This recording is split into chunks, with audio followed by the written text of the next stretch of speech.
And It was it's just not weird. a puzzle That's room, great. but We we were were crying, stuck laughing in one because we were room stuck for in some of them. ages. Yeah. You couldn't work out how to Because it do it. just trips your head out. So it's not an escape room. Can I have another clue? That one doesn't make sense to me. Yeah. Merch. We've got merch So there. much merch. What is it? comedymerch.co.uk. It'll say it on the screen what it is. Comedy on it. merch. Go on it. We've got so many designs designed by me and Dean. Yours All truly. different colours. Hoodies, mugs. t-shirts, Crew necks. crew necks, sweaters, Loads of stuff. all the stuff. Buy some stuff. Support the podcast. Represent us when you're walking through these streets. Yes, please. You'll see some of the fantastic merch we've got in the video that's playing in between us. Here. Over here. Yeah, the merch is great. I love the merch. Can't wait for our merch to come. Rep the bong man. I Lil love the bong man. man. The bong We got man's him. so cool. I love him. The name Johnny Bongo was already taken, so we'll have to come up with a new name for him. But Jimmy Bongo. Jimmy Bongo. Represent. I don't know what I'm saying. And you also get discount codes for this merch over on Patreon as well. So Ooh, yeah. get over on Patreon for the good stuff. Should have put that on a Patreon advert. Never mind. It's on here instead. See you on Patreon or on the merch website. See you on the streets wearing the merchandise. Is right. Get on them. Fresh Garms. comedymerch.co.uk or .com, whatever it says here. Thank you. Merch. Thanks for that. Bye. We're back. Hopefully everything's fine. Is that one on? Yeah. Okay. Yeah. Have you heard it make a noise? What? Quick, go and check it. Dead quick. 420 special. It's very unprofessional today. Gotta get the cameras on. It's Yeah. on. So we're joined by Kai Humphries for now. Well, it wasn't the original plan, was it? The original plan is you and Sloss were meant to be. Sloss has missed his train, so he's on his way still. He had a spliff and he had a whitey. He got paranoid. He said he couldn't go on. He's like, I can't really handle this weed. So I think he's away to get a travel lodge. So you were about early, so we're starting with you. We're gonna have a little chat. Are you much of a weed smoker or? Yeah, well, you know what? Not day to day. I wouldn't put myself in the category of stoner. Yeah. Fair. But like I smoke But you dabble. with me mates, and I'm always with me. That does make us a stoner. Yeah. I smoke like like after gigs. Yeah. Yeah. Like I'm not smoking in the house How on often my own. do you gig?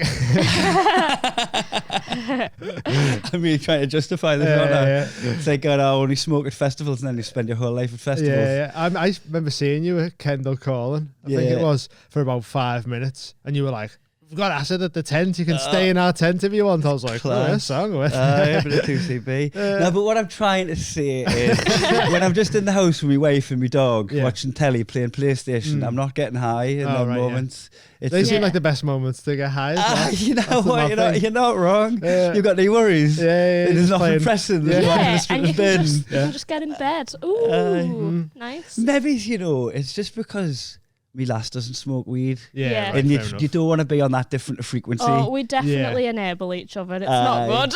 And I get her point not smoking weed because she goes quiet. Yeah. You know how we'll have them fast thoughts and you just spit them all out your mouth and they come out and you trust that they're gonna be fine. Right? So you just let them flow out your mouth. She like puts a cork in her mouth and goes, none of them are getting out and fights it. Yeah, I know some people like that. Yeah. Callum always says he never has a smoke. Callum Oakley when if we're out because I'll just go quiet. He's like, I don't know how you have it and just chat to people. I don't like it at festivals because there's too many people. Like there's ridiculous amounts of people at festivals. I feel like it's an overwhelming amount of people that you forget about it. Yeah. I'd rather be around 100 people in a festival, right, than like 6 people at a bus stop.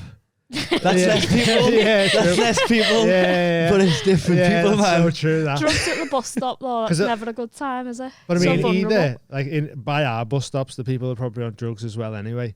Yeah. But in at festivals, at least you're not the only person there who's smoking weed. If you're at a bus stop round your way, you're probably not on enough drugs. You're getting paranoid like these are way higher than me. They're on crack, some of them. Have you got a drug of choice? I feel like you've got mad drug stories. You know what's hard is like I would say coke's my drug of choice, but like it feels like it's got such negative connotations to it. Yeah, it has. You know, if you got coke's my drug of choice, you look like you could be a problem. Yeah. Yeah, right. But you can just have a nice time. But I'm not sitting in the house playing PlayStation, taking coke. Only do it when I'm gigging. What's your favourite thing about coke? You stay up for longer. Is that what it is? Yeah, you're buying time. You're buying a bit of time. You're like, I'm going to spend £100 and have 5 more hours tonight. It's fucking money well spent if you look at it that way. Yeah, man, I didn't think about that. So what? But do you lose time because you sleep the next day? Or you know what? There's a time dilation with it though, but I think you do. Like you'll catch up when you sleep at some point if you can. But the time dilation is if it actually doesn't feel like that long a time. But if you're having a good time though, and you're like, I really want a few more hours of this good time, then it makes sense to have a bit. Does it make you productive?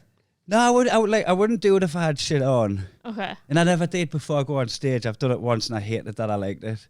Oh yeah. I was on at a festival and I took coke and it was in Adelaide and I got asked if I'd do Mickey D's Fat Cave. It was on at like 1:30 in the morning or something. Yeah. And I'd already clocked off. I'd done my last gig. I'd started getting on the beak. And then I went on and like, you know what? I normally wouldn't take a beer on in my hands. Like, because, you know, I've got me mic in my hand, there's nothing in my hand. But I took a beer on, and because I had a bit of a truth with it, I kept it on. And I just felt like I had a bit of swagger. I might not have, who knows? You had a bit of confidence about you that you don't usually have. Just a little bit of elevation, a little bit of fucking wind under my feet. And I come off, and I was like, I did not need to find that out. I didn't need to know that information because if they knew again, well, it's like fucking little power up for getting on stage. But I managed to be disciplined and I've never done it since. Oh, that's good then. Yeah. Have you done it on mushies? Huh? Have you done it on mushrooms? Gigged on mushrooms? Must have done it Glastonbury. Yeah, because like there would have been all kinds running through my system, but like not intentionally. I didn't like, I'll do mushrooms. Yeah. Oh yeah, I'd done a gig in Marybelle with Matt Kirshen. It was these snowboarding resort gigs. And Matt Kirshen took a pill just before he went on stage. Like it wasn't even that. It was like just after the interval. Yeah. So there was going to be like the interval to compare, then him, and he was like planning on coming up on stage. He just gave me and Andrea Vincent were in the back, and he was like, "Oh, if I say, well, this is nice, that's when you know I felt it." And he just come up on stage, just went, "Well, this is nice." I was like, "Yeah." Oh, that must be a weird experience. I like doing mushrooms. I think you should do them on stage. I've had them at the live show, like a small amount. Yeah.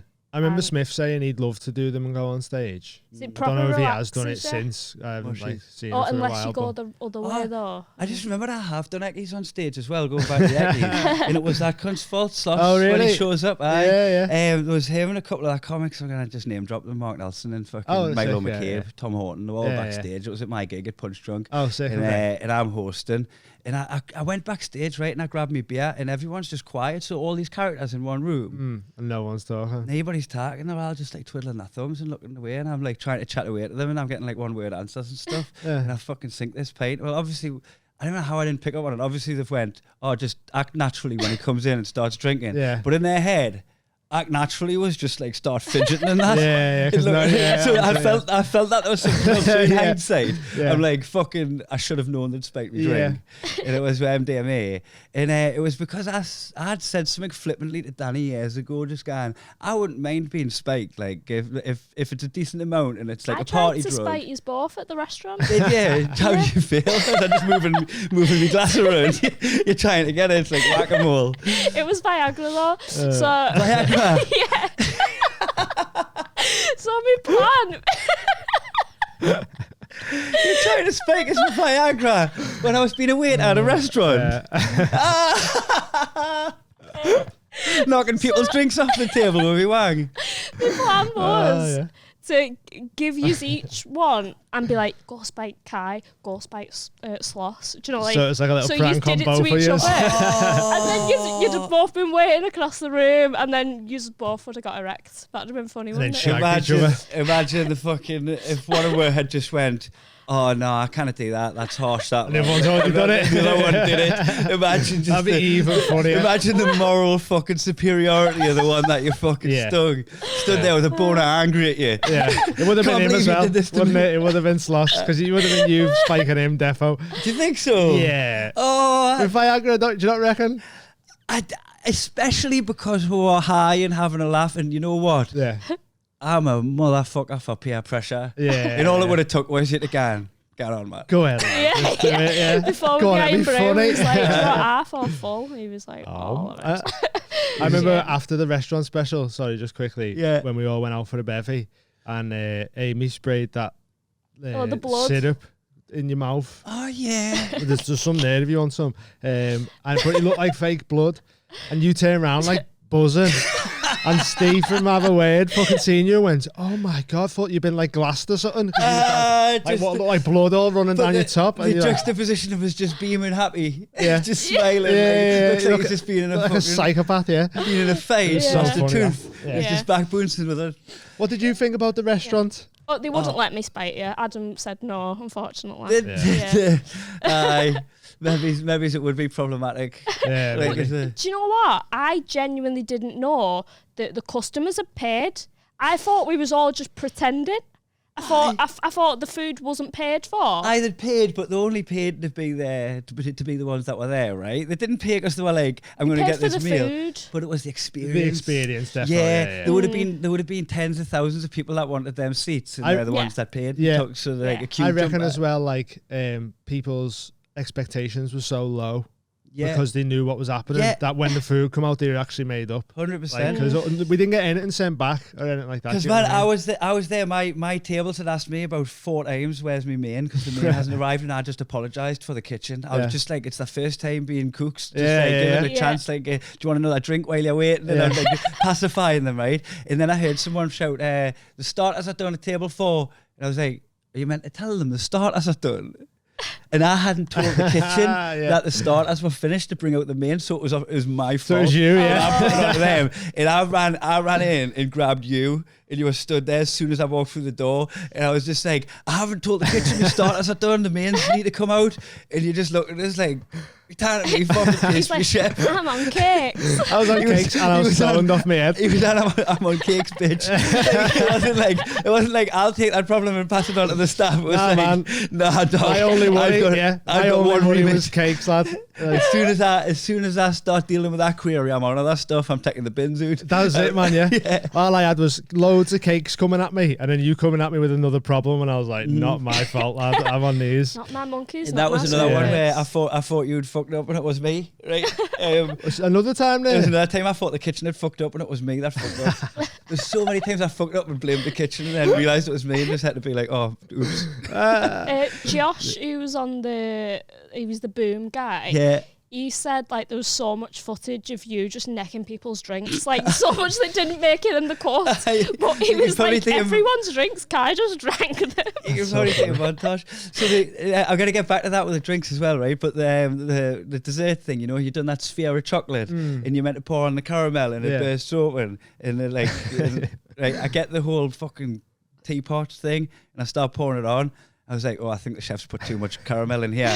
There's fucking loads in. Do you want it though still? You didn't want it to go to waste, eh? That, like, drown it with caramel. I went back and you should have seen how much caramel they put there. He went, that's for like 6 tables.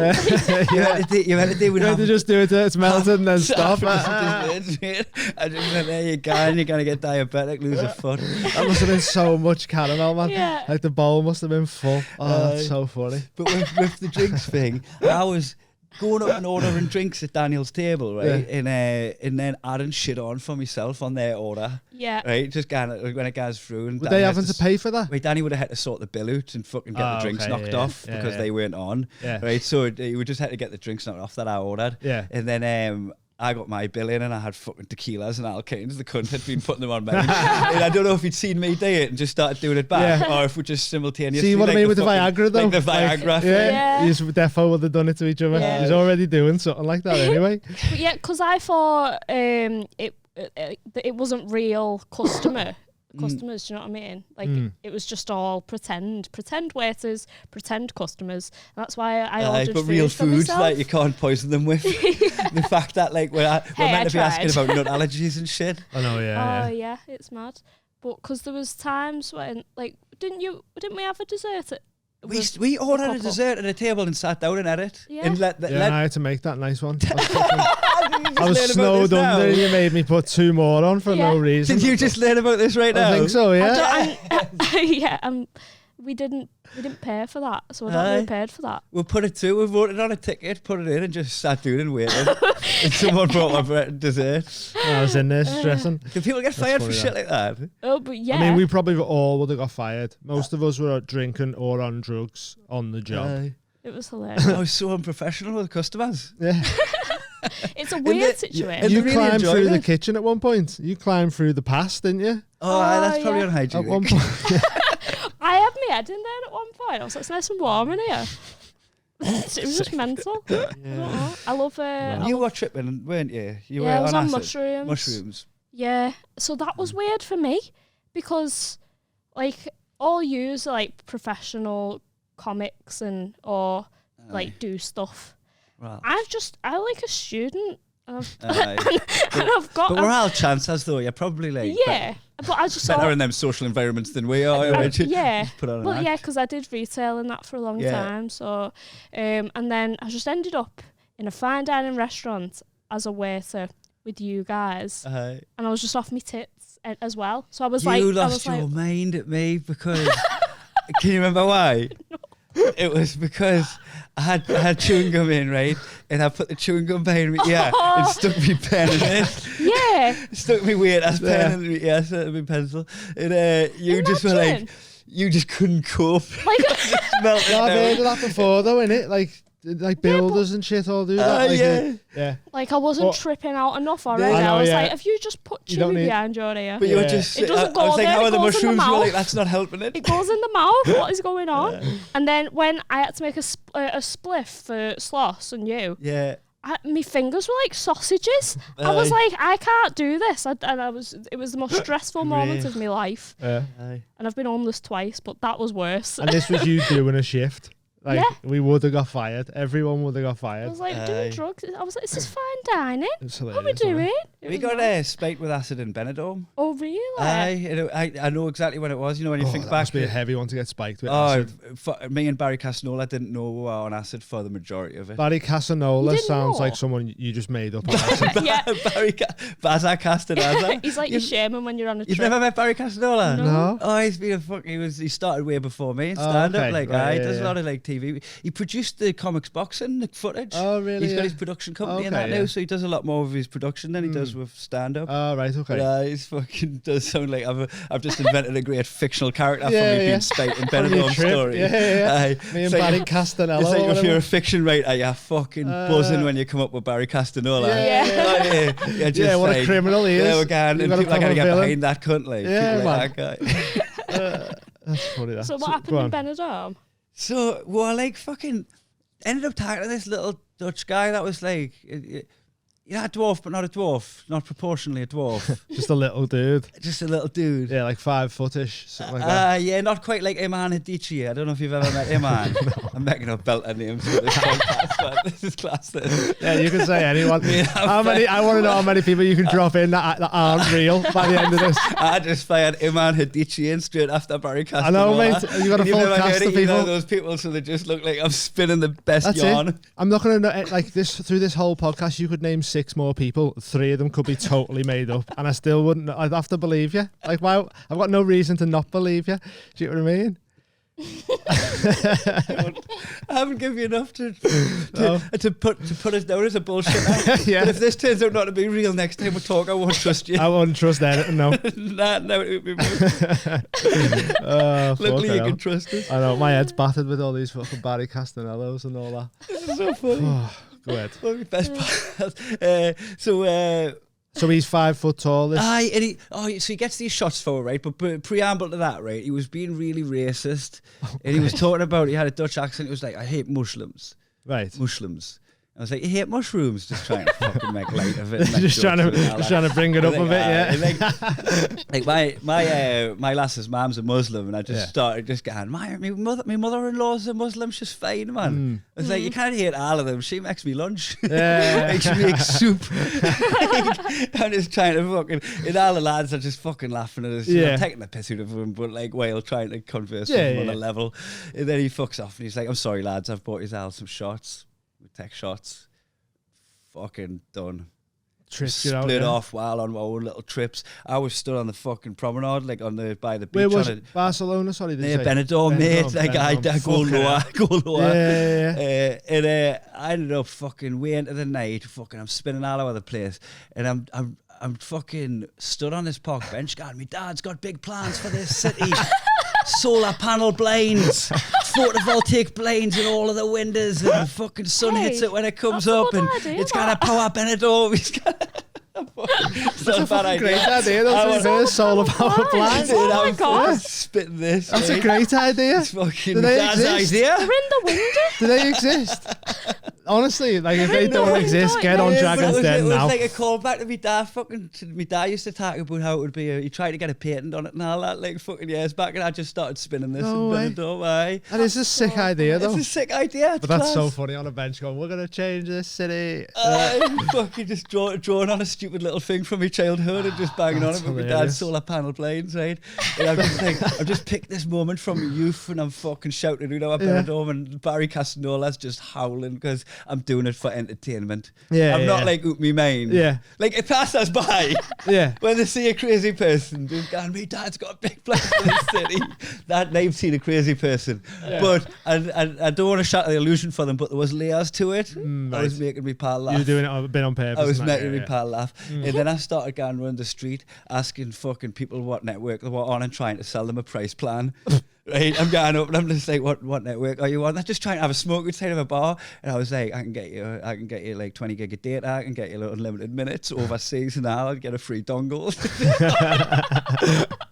Started like I'm selling price plans. Damn, mad cunts come up to me, started trying to sell us price plans on the fucking street. I know. To Barry Castanola, watching us. He's just like, this is fucking class. I'm just in the front row seat, and this guy just going up and trolling cunts. That night must have been mad. So like waking up in the morning going, remember that fella coming up to us trying to sell us dongles? I was telling people I did knock off DVDs. I was like, oh, I've got True Detective season 2. I can print out the sleeve for it, so you've got like, and it can print it on the disc as well, so the film title's on the disc. I'm trying to sell them fucking DVDs. Fucking hell, that's so stupid. That didn't know I was on acid. No, I had no idea. I took this shot. Yeah, did you just think you were pissed or something? I thought I was drunk. Yeah. I was having a fucking good time. Yeah. And then when you look back on it, like we ended up even in the hotel, right? We get in and the fucking walls were breathing. It was just this like dingy hotel, horrible, dark, dimly lit corridors, right? And the walls are like breathing in because Barry fucking had to go and collect the key from some fucking box or something. And I'm sat there and the fucking walls are breathing and he comes back down and it's like the fucking curtains are just fucking blown at the aisle and Barry's coming. It's like some fucking horror movie.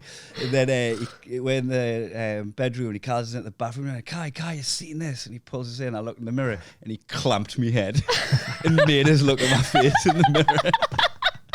He just fucking put us in a vice grip and I just watched me face just flowing and changing colours. And the pair we were just like, we're on acid. You ain't no fucking price plans in the solar panel blades. You're on acid, you daft cunts, man. And fucking Milo's ringing when Milo's gone, Kai, Barry were on acid, Milo McCabe. Him and fucking Matty and Sloss, right? Somebody asked them the fucking time and they ran away because they were scared. That was their journey, right? And they didn't stop running. They were running around the streets of Benidorm non-stop thinking they were being chased. Fucking White Walkers were after the cunts. I was selling price plans with Barry. Fucking Sloss is running away from White Walkers with Milo McCabe. Tell us you know Milo McCabe.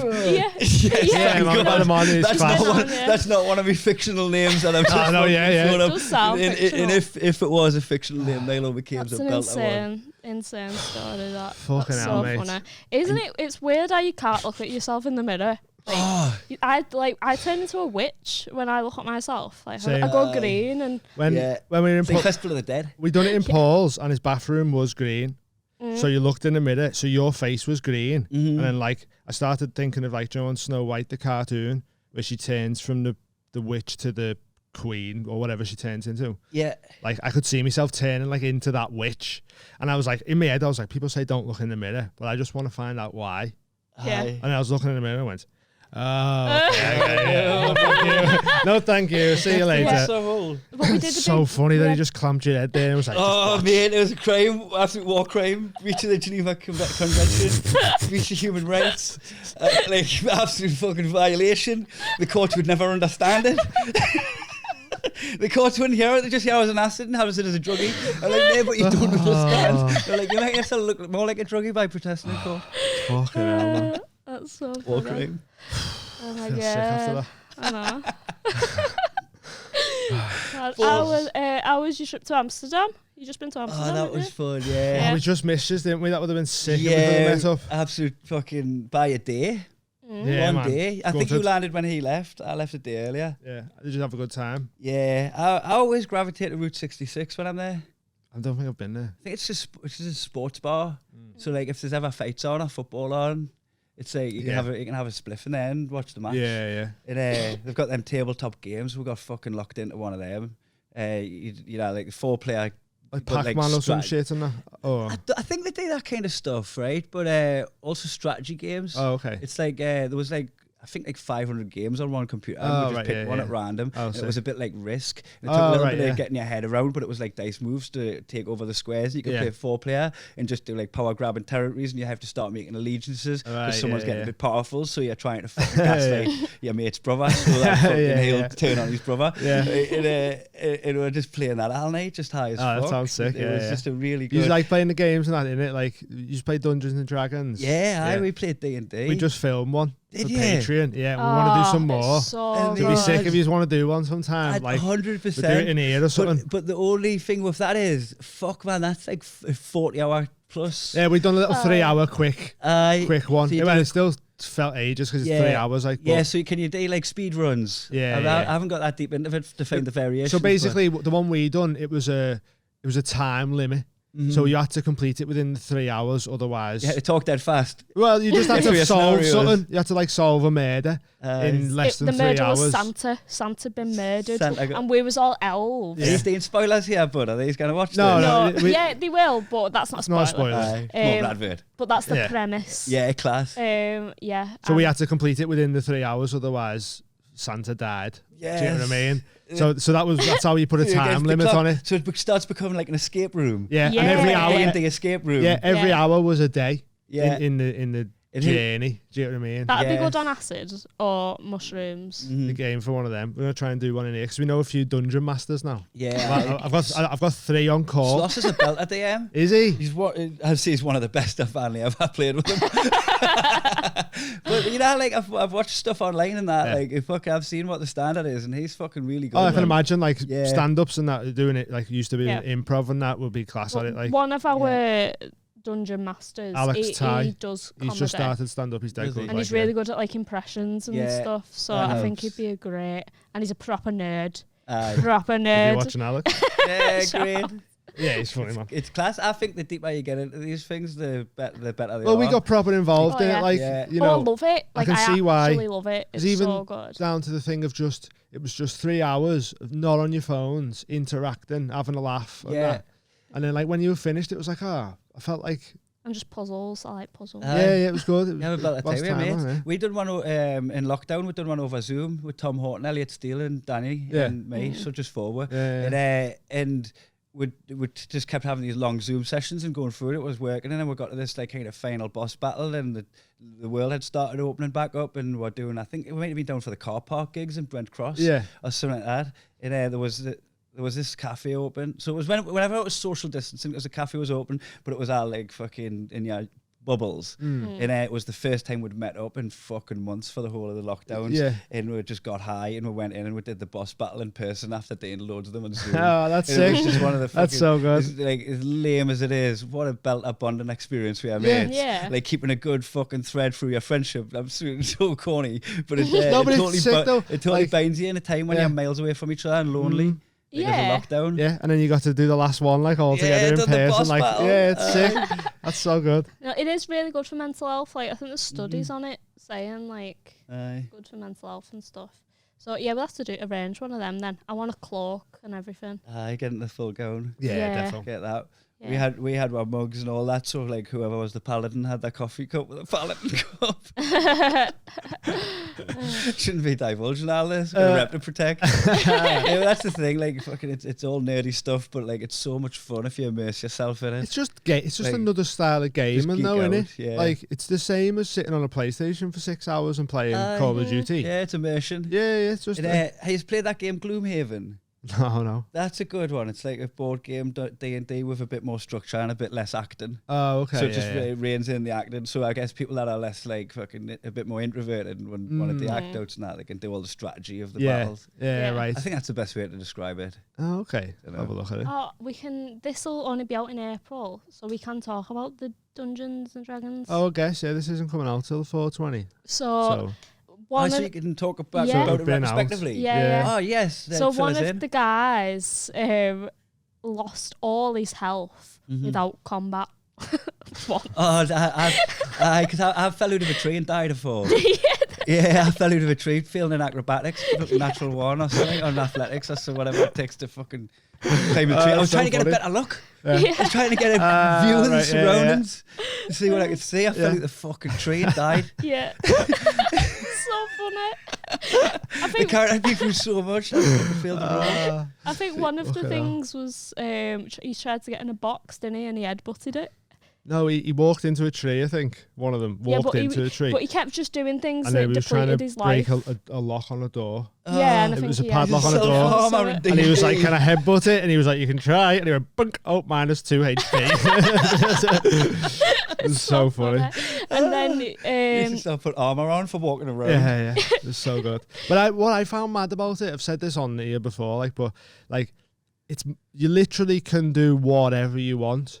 So like you'd pick something up. Like I picked the key up, and then like 2 hours later we got somewhere and I went, the key, and he went, oh, that key doesn't do anything. And I went, so I've been carrying this around in my mind for 2 hours, and it doesn't even do anything. He went, you didn't have to pick it up. And I went, oh. So there's so many things like little red herrings. Yeah, well, it's just madness. Like you can do what you want. Like you can just go, I'm gonna throw this key at this woman's head. Go ahead if you want. When they found Santa's body, I robbed some of the presents.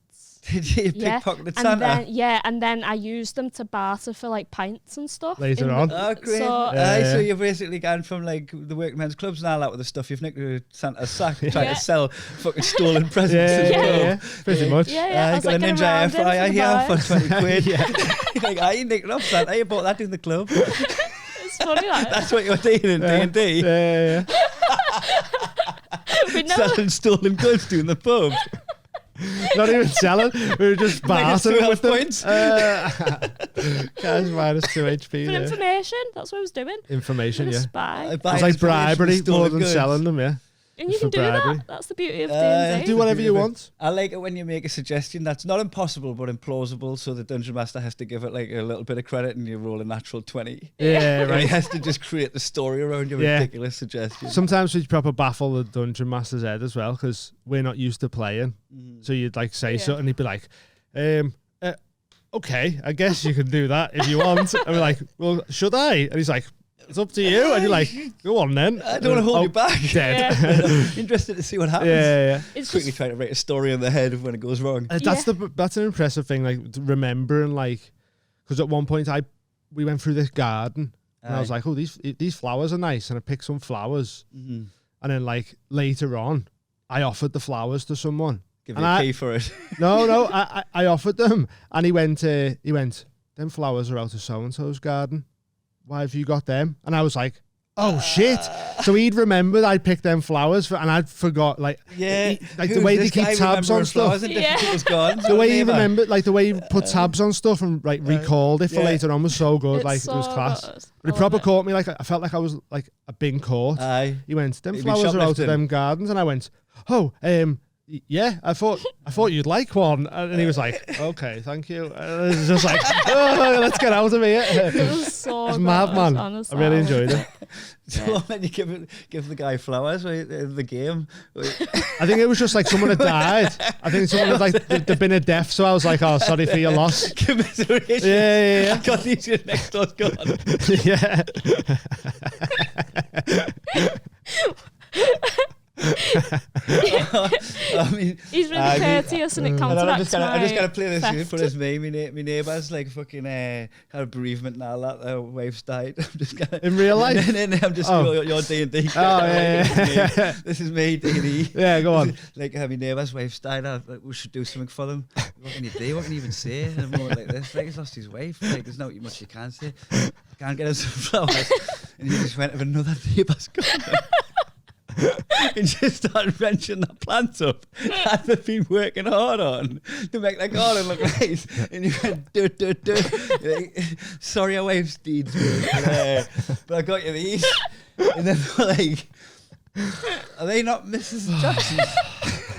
That's exactly what happened. Caught me red-handed there. You were selling stolen goods. Yeah. Doing the club. Santa's stolen goods. This was your gift. This is what happens when you do? The most cheeky game. This is what happens when you put criminals in D&D, mate. I found out I come from a long line of criminals. How do you manage to corrupt D&D? With petty crimes. Well, I found out the other day that my dad and his cousin were part of a gang. Well, my dad wasn't, he was though. No, tell the story properly. It's It's such a good story. I feel sick from laughing all that. What time is it? Sorry, that tickled us that much. 1:10. Okay. So I was at my dad's the other day. It would have been a while now. That's 4:20. I've probably told this story about 700 times on the podcast by now. Once. He's doing it on a stand-up though, aren't you? So yeah. People can sing along now. Get your lighters up. Yeah. Yeah. So I was at my dad's the other day, and like every now and then he just remember a story and tell me a story. And he was just chatting, and he was like, "Oh, I was with me cousin Marty." He went, "Oh, you know Marty, don't you?" And I went, No. He went, "You know Marty, Captain's Cabin Gang?" And I went, "No." I went, "Who's Marty?" And he went, "My cousin Marty. He was ended up going to jail for 8 years." I was like, "What do you mean?" He went, "Oh." So you're trying to rack your brains to how old he would have been when he went to jail? Well, it was like in a guy from your 16. well, I think it was in the 80s anyway, before I was born. And he was like, "Oh, they used to go onto ships in like the docks and Amsterdam and Belgium and fucking North America and just rob the safes off from the captain's cabin." Pirate? Yeah. I'm a pirate gang. I'm a fucking pirate. My dad was in a gang, right? But then the gang's pirates. Yeah. I guess you have to open like that because you can't. You can't just go straight to pirates. You can't. You're totally mad? right. You can't get in and go, my dad's a pirate, you know. Yeah. Hey everyone, my dad's a pirate. Doesn't work. Here goes Dean.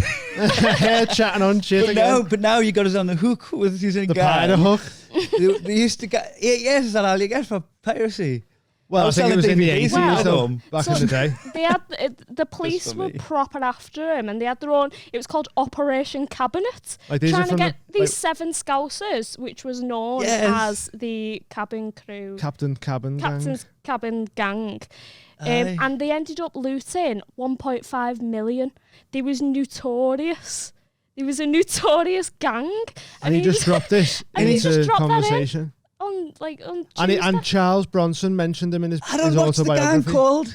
Captain's Cabin Gang. They're not even trying to be discreet. You know what they're doing. Yeah. You know what they're doing. You know exactly what they're doing. Yeah. This is from the newspaper. It says the Dockland where they played out their teens was to become the place where they began their adult careers in thieving. It's like a proper blurb. It's mad. It's crazy. But it was said because they left school and jobs were hard to come by, so the schoolboy rogues became more clever and choosy. Soon they became a worldwide threat for ship owners. They were to be known as the Captain's Cabin Gang, plaguing vessels, firstly in Liverpool, but then moving to other British ports. And you're not talking about the 1500s? No, it's like 80s. the 80s. You're talking about the other decade? Yeah, like please 30 odd years ago, believe that 40 over the years ago. years, the Captain's Cabin network probably stole £1.5 million. I found this out just on a random Jesus. Wednesday. Yeah. So hold on, they're like, just live their life for a second through their eyes. They're Yeah. fucking bumping that boat up against a fucking cargo ship or whatever. So they go on when the workers are all going on. Aye. So when it's docked, It's docked. they go in with They're all not the meeting them workers. at sea and fucking like not commandeering no, them. no, not like that. But that'd be well better. Somalian style. Yeah. So they're basically just sneaking on with all the workers, going straight to the captain's So it's a cabin. heist. Yeah. It's It's a not- heist. robbing the not like- safes and Aye. then fucking off again. Like, 7 Scousers. There's any hostage situations I know. They're No. just getting in and out. not We've been that I seeing. know of. Isn't But I mean, that mental? there's That's probably some fucking- sort of altercations along the way, innit? You can't imagine they all just got in and Yeah. got out dead quick. And it makes sense why he's like blacked his leg out now. Pirate. Pirates. Oh, there you go. Aye. Is that intentional? No. I only found out It's on just- Wednesday. Fuck you two getting me high and then fucking stinging us with that. Nee, you dickhead. Fuck off. Sorry. Give me an edible, it's going to kick in and they've run about this To point. remember his family by, he's blacked his leg out. These pirate roots. Aye, Isn't that's- that mental? And Imagine if that whole story was a lie just to do that. And bit. it's good that if you repeat it, because it's like, if you keep repeating that story, you're like a parrot. It like adds another layer. wow. And I see your dad just dropped that on you. Did he change in your eyes? A little bit, Did yeah. he- Well, not really. Well, see, people have said to him before, your dad's fucking hard, you know. And he's Yeah, do you just know, like- usually it's like my dad's harder than your dad. Someone Went to me, your dad's harder than all our dads. And I was just like, oh, like I didn't know, obviously. I bet you didn't like put the two together. That's like there's Yeah. obviously been something happen for people to be talking like Yeah, that. Like yeah, people yeah. have seen some Well, I shit. know he Yeah. just used to go the Yeah. footy loads, and Yeah. I know A he bit of a probably hooligan. definitely Got got in into fights. scraps. Yeah. Yeah. Because I say in my stand-up, like the only thing he's ever taught me is how to make a weapon out of a match program. Like, because he did. Did he? Yeah. It's how, to moody, give, how like, to give it the hardest edge. yeah.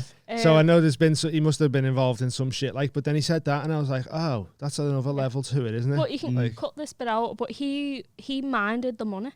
So I he- left this bit in anyway. Okay. So In he was Michael's, the gang's treasurer. Right. And Yeah. that is She was a part of trustworthy the gang. pirate. Yeah. Like honor amongst thieves. He had a little gold earring as well. Yeah. Genuinely, I should have known. Fucking hell. But in the middle of this story, he drops in another story about there was 15 of us in a van and we just kidnapped a mank and terrorised him, dropped him off somewhere. Just because he was from Manchester. He was Yeah. hitchhiking and he picked him up and then just dropped him off somewhere. Load of Liverpool fans in a van. Yeah. Mad. But then, like Amy was saying, like the I wonder how that person is now. Do you reckon they still talk about that, or do you think they never Yeah. talk about that? I don't yeah, know. maybe. If you watch a podcast, write in. Yeah, Get imagine. the other That was side. Imagine just getting fucking randomly kidnapped and just terrorised a bit and then dumped off. Yeah. Just for like wanting a lift. And then just walk back home and just be like, read. Imagine. People are going to believe it when I tell them. I'm going to make this sound plausible. I can't just go straight in with I got kidnapped by pirates. They'll not believe that. Oh, stupid that. You It can't is even say stupid. gangsters. I got kidnapped by gangsters. No. No So pirates. the Captain's Cabin Gang sounds like a musical or something anyway, doesn't it? Yeah. Does it sound like Sounds like a badass? joke. Like a Gang, gear Okay, pal. bar. Belt a gear bar. But yeah, so I just found that out on Wednesday and I was just like, So well, that's new news to you then? Yeah. That's not like you're still processing barely that? a week old. That Yeah. news. I was like, honestly, he told me and I was like, well, that's mad. And then I got home because I don't know if you heard me say before, Charles Bronson Oh, wrote about him in his autobiography as Did well. he? 'Cause So- they were in prison together at one point or His something. nan. Apparently his nan was like, oh, our Marty's in this book, you know, and like give it to his dad. And it was Charles Bronson. Charles Bronson. Yeah, but she was like autobiography. dead proud, like, Yeah. our Marty's in there. Yeah. He's in the thank yous. Yeah, man. Thanks for the inspiration for Yeah. a fun career. So I don't know what happened there. I'll have to find out about that. Like, but so I got home and I was just all night. I was just sat there thinking, going, "Come from pirates? What's going It on here?" makes sense now. Like going into tattoo shops and that. Like tattoos used to be for criminals and sailors, innit? Yeah. And all that. It's like, you found out you're from pirate stock. I've got pirate blood. But you already knew deep down. Deep down. Yeah. You already knew you had pirate blood. It goes through my veins. It just got confirmed for you. Yeah. I just got that validation. Yeah. I always knew. The minute at that time, I knew it. Yeah. I fucking knew it. I called it. I Mental, you know. knew either you or my granddad, one of you would have been, because I'm. You don't need to do 23andMe now. I know. You just come back pirates. I know, mad. So yeah, that's brand new information for me. It's crazy. And I'm from bad stock as well, and that's why we just get on. Bad I think. blood. Yeah, bad stock. What are pirates' enemies? Is it like mermaids? Mermaids. Are you from mermaid stock? Yeah, You've got a tattoo of a mermaid as well. Whoa. My ma's a fish. What's your stock like? Where are you I from? think I'm from a long line of people from the same spot on Earth. Just never left that bit. Yeah. I like fucking like just guys up through the Blythe up through the generations for quite some time. But the spin off, like my granddad was Manchester way, like it was he moved to Newcastle for his wife. Oh right, okay. So I always knew him as a Geordie, but then discovered that he was from Manchester. Yeah. So there is a little bit of like royal separation blood. Yeah. Still very white. There's just a little bit in the gene pool. Yeah, that's funny, man. I think so I've got a granddad from Ireland, a granddad from China, and then a Scouse nan and a St. Helens nan. So there's my China, did you say? Shanghai. Yeah. Sorry, I'm just seeing if Daniel's texted. And then my wife says Oman, Scotland and Oman. Oh, that's it, Bex. Oh that's yeah. Cool. Do you live in Glasgow now? Yeah. Is there you recommend anything to do? I'm going up for my first time in 2 weeks. Take your dogs to my wife's dog park. I know, yeah. Me and my wife built an indoor dog soft play. I know, I've heard about this. It looks it's fucking brilliant. It's her business. Dug and Born, innit? The Dug and Born up in East Kilbride. Yeah. And it's becoming really popular. Yeah. Loads of people book it for their dog's birthday parties. And, have like meats, like they have like Cavapoo meats and Dachshund meats and stuff. So, but that's the bring. Meetups. And just loads of fun, just going back and play with dogs. Yeah, it's class, isn't it? It's the fucking coffee and that, so going in, have a brew. Yeah. Where like I've never been to Glasgow before. Whereabouts is it? East Kilbride. So we live in the south side and it's southeast. Right. Okay. You're just gonna go strut people's dogs. Before I'm just gonna come down on my own because I'm gigging up there, so I'm going on my own. So I might just come to the Dug and Bone and just. When are you gonna be there? Come hang out here. Not next weekend. The weekend after, I think. Oh, you know what? Because I'm gigging in Glasgow this weekend, but next week I think I'm 24th and 25th. Oh shit, that's Sloss Stag. That's the weekend after. Oh, is it? Yeah. Oh, never mind. He's getting us soon. We're taking it. Actually, this will come out when he's this will come out well after the stag. When he's back from Vegas. Yeah. So we've got fucking big plans for him, like. Oh, sick. That'll be good. Look, I'm excited for you. Yeah, I hope you make it out alive. We've got so it's definitely coming. Sloss is not going to hear about this until it comes out. This is coming out. I've booked the fucking Bellagio penthouse for 2 nights. Fucking hell, like The Hangover. And I'm going to set up the podcast equipment, and there's a bunch of comedians there, and we're going to get the roasted Daniel Sloss. That's going to be so good. That'll be amazing. Who's going? I was gonna say I can't say. I can actually say. I'm so fucking paranoid because no, you won't see anything. Honestly, this has just been like me fucking just like yeah.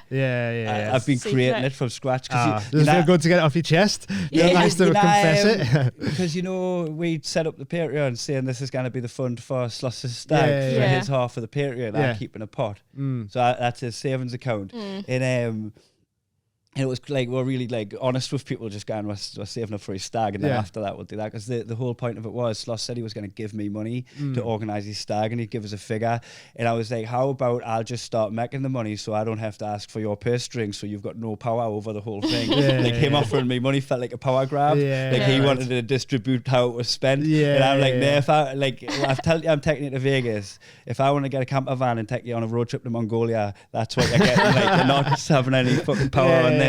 So I collected all that up and fucking and just built the whole fucking Vegas trip for like 20 people.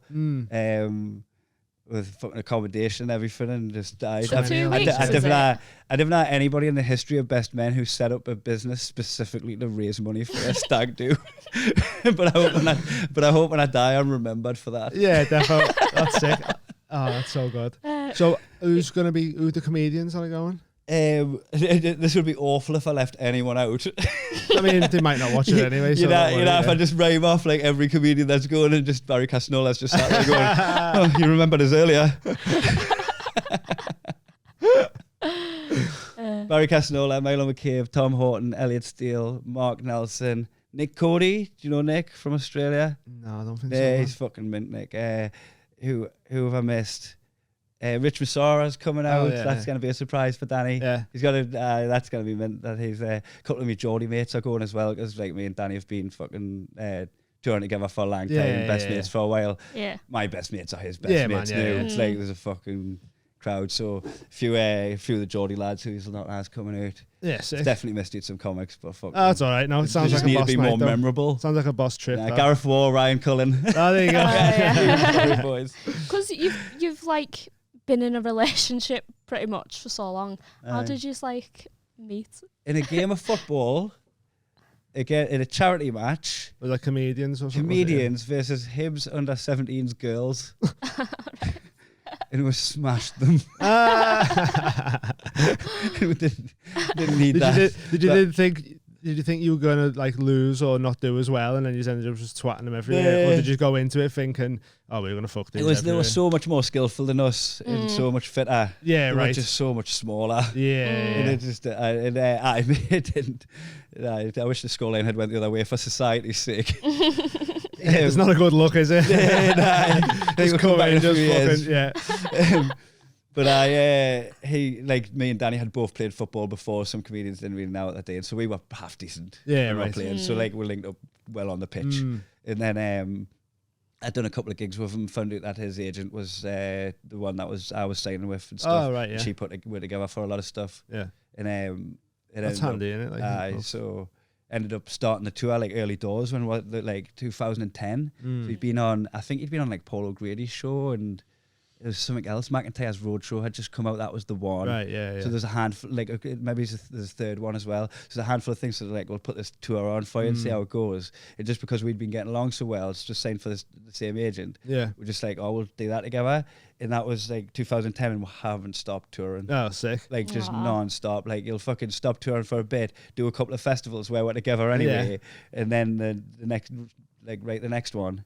And then gone away again. Yeah, that's so and good. We just kept that circuit going for ages and ages. So I seen you both in the Epstein when Sloss was doing X. Oh yeah. It was just I'd only just started stand up. I was like fucking 6 months in or something like that. And I remember you had a bit that I was like, that's a class bit. You know when you see someone who you think, I could have had that bit. You connect with it. That's you connecting with it, isn't it? You're like, that suits me. That's my sense of humour. I would like to. You say about, I don't know if you still do it, about getting a tattoo compared to your sister having a baby. Yeah, I haven't done that in a long time. And it's like, at least I know fucking what mine looked like and who done it and whatever. Look who did it. Yeah. You said that, and I was like, that is a fucking. I could use that. I proper like vibed with that joke. You know what I mean? Good, nice. Yeah, it was sick. And also, like, one of his first ever bits that he did was about watching childbirth in reverse. Oh yeah, which is what Sloss closed the show with. Oh shit. Yeah, and he was like, but it's a good. So I was watching that. That's heartbreaking. This is a new stand-up. Yeah. So I was watching that, and he started doing it. I went, and as he was saying it, I was like, they're my words that I say. And then went, oh, that's dead now. I went, that's done, innit? It's also a good sign, isn't it? Yeah, it was a great sign, because I was watching someone who I really liked do something that I was on a similar wavelength for. So I was like, so clearly I can write decent. Yeah, you're right. You're right on par with people who are like doing it at the top level. But it made me just go, well, I can't do that ever again, can I? Yeah, he's done it because it is the person that's got the least profile that's the one that looks like the one lifting it, you know, because so even if like to come up with simultaneously, or even the other way around, the person they're the ones that are going to look bad if they're doing it. Yeah, that's it. So I just was like, that's instantly gone. But I took pride in like, well, at least I'm hitting wrote the same something notes. Decent. Yeah, good. Yeah, man, it was mad. But so in that night, I was like, it's weird going seeing you, and now you's coming here. like to do this. It's crazy. And Yeah, that thank you tour, so much. that tour, the X tour that you saw, that was the one where. So I just got married in September 2018, and then we're going to come back from that tour. Go on my honeymoon at Christmas. Yeah, like it's just a 3-month tour between the two, and that's the fucking edible. Is it kicking in? Yeah, I'm going to power through it though. Yeah, man. Holy shit. Holy shit. We'll have a little break in a minute. So we're just going to do this short tour, and then Netflix came out just as the tour started, and all the fucking shows got sold out. So they started adding stuff on in January. We're going to overflow, go to bigger venues in the same places. We're going to do extra territories in February, March. Yeah. So we ended up like touring. I go on my honeymoon and then touring again for another year. Fucking hell. So that just continued and continued. So we're touring on these like 3-month kind of cycles, and then that happened, and we've done 18 months without. We set off on what we thought was going to be a 3-month journey. And it just didn't end. It just kept going and going. Did that end up worldwide then, that one? Global, Tokyo, Moscow. Like fucking so everywhere. Australia, big tour of America, most of the States. Oh my God. You done every one of them? Every single gig. That's so sick. That's so sick. That's so good. It was fucking bananas. What was Moscow like? It was like pleasant at the time. We were celebrating Christmas. I had some decorations up and all that. Was the crowds like, obviously the crowds coming to watch Sloss, so they're into comedy in it. It's not like it's not the cross section of the population really. It's probably the way more progressive forward thinkers that come. So you get a really good cross section. So I went out drinking with them afterwards. And all that seemed really lovely people. So how long do you tour out of the year now? We decided to date differently on this one and just day weekends. Oh yeah. It makes sense though if you've got kids and you've got the new business with the dog thing and that you can't be away be away for 18 months, can you? Now. Like, that kind of happened again really. Yeah. It was like was struck while Ian was hot, was like he fucking solidified where he was in the industry and fucking it served its purpose. Like we had to do it. I imagine trying to do it again, it'd be fucking exhausting as well. You fell in love with it and you'd lose sight of the goal. Yeah. It's a one-off away you go. We've done that. That was incredible, but I can't fucking do that again. You see like Tom Segura, doing like stupid amounts of dates, like fucking touring straight for like 2-3 years, like just it seems like hard work. And we did it, and we're just like this time we're in a privileged position. Also, we need to be home because he's got a kid now, and we've got the business. So like you say, obligations are giving him bigger roots. But he's like, we'll just go to Paris for a weekend and come back. And go to Amsterdam for a weekend and come back and have them 4 or 5 days at home. That's lovely, isn't it? Yeah, amazing. Because we used to string them all together. As if like the return flight was breaks up more. the travelling a little bit, doesn't it? Totally makes sense. So we're just like however long this goes on for. So at the end, if like you're going to have been touring for 4 years, not solid. Every weekend for 4 years though. That sounds boss. What's your favourite memory from that 18-month tour? Have you got like standout? Like a standout memory from it, like.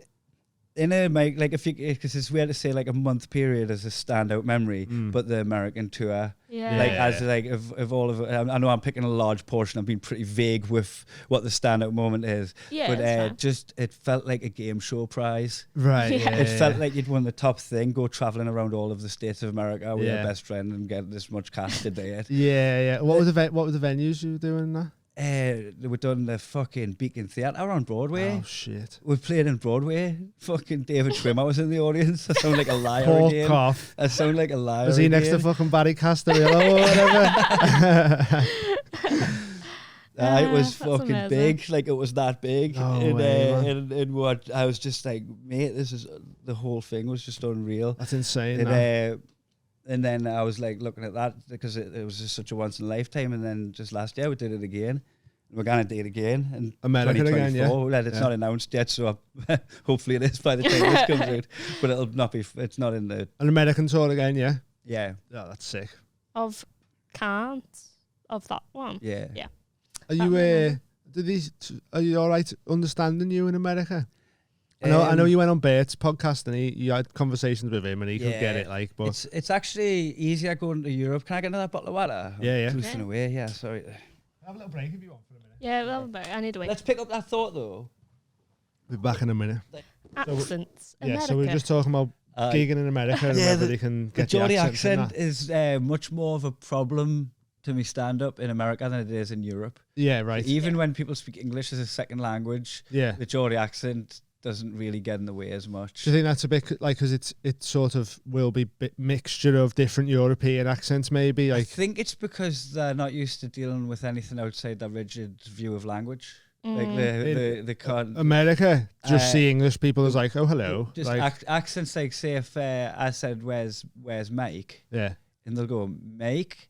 And I'll go, Mike, where's Mike? And I went, where's Mike? Yeah. And I'm like, where's your friend Mike? And he's like, oh, Mike. Yeah. Like, I'm like, just by the context of the way you say something, you should be able to figure out, like, making Mike sound close. He's looking for somebody who else with yeah. Mike. My friend, I've got a friend called Mike. Yeah. So you'll start building like the fucking language to what they're saying and subconsciously in your head, and then you understand them with context. And I feel like I wasn't getting that in America. Like I wasn't getting that, like, people drawing their own conclusions from the pronunciation of something. Right. Okay. So I had to rein it in a bit more.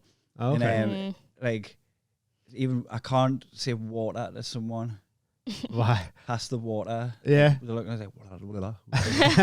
Water? Sounds like you're underwater saying that. Pass the water. And he's like, what? Like, what? Oh, the water.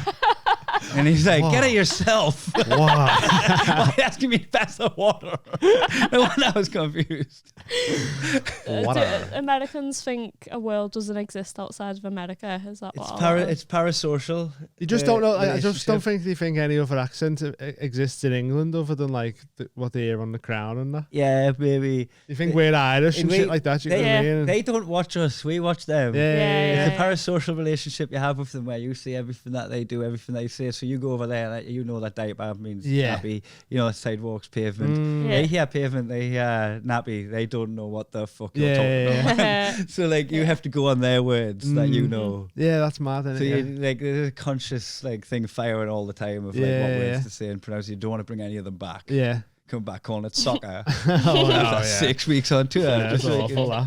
Just because every time you've said football in America, they've heard it as American football and they've started talking to you. So you're just like, no one's watching the soccer. I would refuse even in them 6 weeks I was there, I would refuse to call it soccer. Yeah, no, you shouldn't. Even though we would have created that because it's association football. Oh, so that comes from soccer, from association. Oh. So like we give them it, they used it, we went, whoa, no. Fuck you. Like even though you call, like, you don't call tennis racquetball, you've got its own name, tennis and golf and like all the things that have got their own name. Soccer would suit that brand of thing of language, but we just can't. You're not having that. No. Football. Like I get the whatever. But it makes sense though, because their football isn't football. It's like handball, innit? Like handball. Yeah, got no right to call it football. So it's like just does made in anyway. Yeah. To give that a different name. Gridiron. Gridiron, yeah. Gridiron. We got to LA. So basically we was living in New Zealand, in Auckland, and we went to LA on the way home. And when we got home, 2 weeks after that, it was lockdown. So we literally got to see LA before it burnt and everyone left. Yeah. Like we were in LA like 10 days before the whole place like burnt down. We were like, I think it might have had something to do with us. Everywhere we go is like wildfires. The weed does catch you out over there. It did for me the first time I went to LA because I was like, you know, they're giving you weed and talking about doses. You're just like, I'm like, yeah, give me this stuff, yeah. We've been to Amsterdam. Yeah. I don't need LA lecturing us on me weed. Amsterdam gets me every time as well, though. Every time I go to Amsterdam, I go, just weed. And I go, oh, no, it's Amsterdam weed. I'm so high. But LA, man, it fucking blew us up. Yeah. Like, I was just like, all right, okay, you know the big boys, I respect you. Yeah, I had a 10 milligram edible there, right, in Amsterdam. Disneyland. Well, no, but the first one we had, it fucking nearly killed me. I didn't know what it might have been because I was jet lagged as well. But like I was so high, and I was like, "How is this only 10 milligrams?" I had a 60 milligram one in like Amsterdam, and I was high, but I could function. And this was 10, so I was like, "Oh yeah, easy." I said, "Oh, we should have 5." Yeah. I went, "Oh, these are 10, so we have like 5. It's 50 milligrams." Hold on. Oh, right. No, but I didn't have 5. Sorry, but that was my mentality going into it. And then I went, I'll just have 1 and see how strong they are. And I had 1 and it fucking blew my head off. So I was made up. I didn't have 5. But we were so jet lagged though, because we come from New Zealand, and that's its own continent over there to America. and we hadn't slept. We left at 7 a.m. Friday and landed like 7 a.m. Friday. I was like, what's going on here? Time travelling as well. Oh man, it was mad. And the first thing I seen in LA was a woman smoking a crack pipe, and I was just like, it was like 8 in the morning or something. I was like, what is happening here? And we could only afford to stay in an Airbnb, which was someone's basement, and like it was like AstroTurf, like the steps going down into the basement, and then the basement was painted black, and we was like, what's going on? And it was weird. We couldn't check in, we couldn't check in till like 3 p.m. or something. So we got on a open top tour bus just to go to sleep. Just to fall asleep. So so we just was like nodding off the whole fucking just been tour. to a weed shop, had an edible, got on a fucking open top bus and just went. He's like, where can we sit down that's safe if we fall asleep? Paid like $60 to go around Beverly Hills and shut our eyes. It was mad. We're gonna get back. Honestly, it was mad. It was perfect though, because you just kept going. It's just funny. There's a comedy store. Paid to go on a tour and just shut our eyes the whole time. I'd be to go to the cinema. Go to the cinema for a sit down. Why didn't we go to the cinema? We should have went. Honestly. We should have went to cinema. I forgot they existed, to be honest. I was just like, no. I'm like, I like where you went with the cinema idea that everybody else has. No, I went wrong. We do things differently around here. I didn't even think cinema. In reality, you were like, should have thought of the cinema. Like, it would have been well better being in the cinema. It would have been dark and not moving. Open top store bus. Such a stupid idea. It was nice though. It was a nice drive. Just kept going around on a roller coaster. We just needed a seat. It's on the waltzers and that. That's so stupid. Sitting down on the waltz. Go to the cinema. That's so stupid. Getting back from hours of travelling with jet lag to sit on the waltzer. Just because you want to have a. It makes no sense. Sit down. Just go to the cinema. Fucking idiots, man. Idiots. But yeah, we loved LA. Anyway. Yeah, it was class. It feels like you could just do so much stuff and like never get bored in LA. Oh yeah, definitely. And there'll always be new stuff popping up because it's like the place to be. We did our first like VR experience out there. Like I would been on the Oculus thing, but a VR escape room. Right. Yeah. We've done one of them out in LA, and I just love that you can find that shit. You can just go on, like find a VR escape room nearby. Yeah, there's loads of cool stuff. But it died for a bit, didn't it? After we'd been there. Yeah, we went back. We went back after the pandemic, and the homeless fucking problem was really bad. I've heard of people that like people in other cities are dealing with a homeless problem by buying homeless people one-way tickets to LA. Like, I don't know how much substance there is to what I've just said. I don't know how much I'm just fucking like wake up sheeple. I don't know where that fucking is from, but I've fucking seen it or heard it, and I likely believe it. I likely believe it. Sounds plausible. Coming from somewhere, man.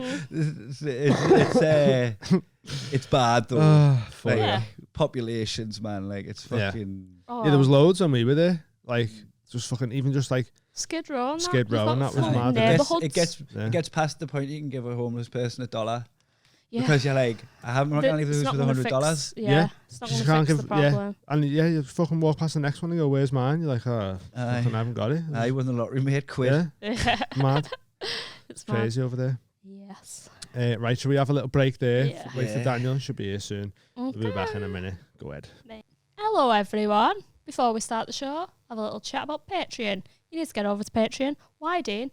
Because we've got loads of stuff on there, Amy. Back to the studio. Now, we've got loads of stuff over on Patreon. If you don't know what Patreon is, it's a way you can financially support us as a podcast. You can start up for as little as £3 a month, and that gets you access to everything.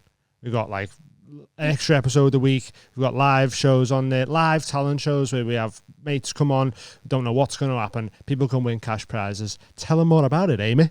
Well, and also depending on what tier you go, you get like signed prints and members only club cards and shit like that.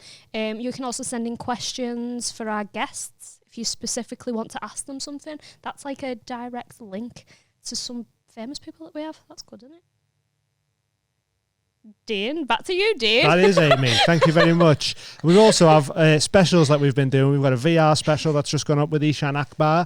We've got Axe Throwing special, Sports Day on Substances, where we all had we all played sports games. It was dead fun. We're going to have loads of new specials coming on in the future. What else? Back to you, Amy. We're doing Dungeons and Dragons, which I'm really excited about. We're all going to be goblins, and we're all going to be on substances and be goblins, and I can't wait. And I hope we do it regularly. And that'll be on Patreon. What else, Dane? We've discount codes on merch, early access to tickets, free live show tickets if you're a £10 patron. That's a free ticket every month. 7 days early. And 7 days early access, sometimes 8 days if we're feeling beep, beep, beep, beep, beep, beep. This just in, 8 days early access sometimes, but sometimes it's 7 days. But either way, you get it a week before anybody else does. For just £3 a month. Sick that, innit? £1.50 each a month you're giving us. What's that? What's that? I know it's a cost of living crisis, but we're poor too. Yeah, help us out. We're trying to rep the Northwest, innit? And the pubs of this here country. Yeah, so get on it. There's loads of stuff on there. It's always growing. It's always getting bigger. It's always getting better. It's fantastic. Good value for money. Get we on love the you, Patreon. and we really appreciate all your support and your love, and thank you, and see you on Patreon. Back to you at home. That's you guys. That's a day for the weather. Cold outside. That's all right the way it was before, man, yeah. Well, that rude, isn't it? Yeah. It does make you look a bit like a fucking old school pro wrestling announcer. Comes down on the train. Yeah. Start calling the boxing. So was back third part now. Daniel Sloss is here, everybody. Repping our merch as well. I Sick. know. And Want me to move that plant? I bought this like a mug. Why? Well, because the second I saw it, because, you know, I liked the image, and then you could pick whatever colour it went on, and I was like, I'll absolutely, because all I wear is hoodies around. There's my our house and trackies. ad for our merch as well. There. And then, but then also I've realised now, like, it's fine for now, because I mean, you know, I'm not really wearing out that much, but in a couple of years I'll be dropping my kid off at school. And you're suddenly learning that there's definitely clothes you own that are not. You can't hang out with other parents and wear it. Do you think there's just loads of other parents in the schoolyard that just smoke weed and get it and all that, and you're just protecting yourself from just what you may imagine them to be? Oh, some of them. I definitely reckon there are other cool parents, but I also reckon there are some fucking dweeby parents. Like you all just got the t-shirts underneath your shirts, like opening your shirt. Like. The one that we talk about in the WhatsApp group. The one that you could genuinely smoke weed in front of them, and they wouldn't know what the smell of weed was. They would just think it would be a weird smelling cigarette, and then somebody would tell them later on. Your mum did that. So it was she was like, I can smell cat piss. And I was like, I don't know, we haven't got a cat. It's weird, isn't it? But surely that's that generation. Yeah, maybe. That generation's the only one. Like, there's nobody of our generation. No one in your kids' schoolyard that's going to be of our generation. It doesn't know what the smell of doesn't know what that thinks it smells of cat piss. It's no, funny. there definitely is, man. They're still I was walking down the street there were Christian preachers out of there. Just because we don't meet these cunts doesn't mean there are some sheltered motherfuckers.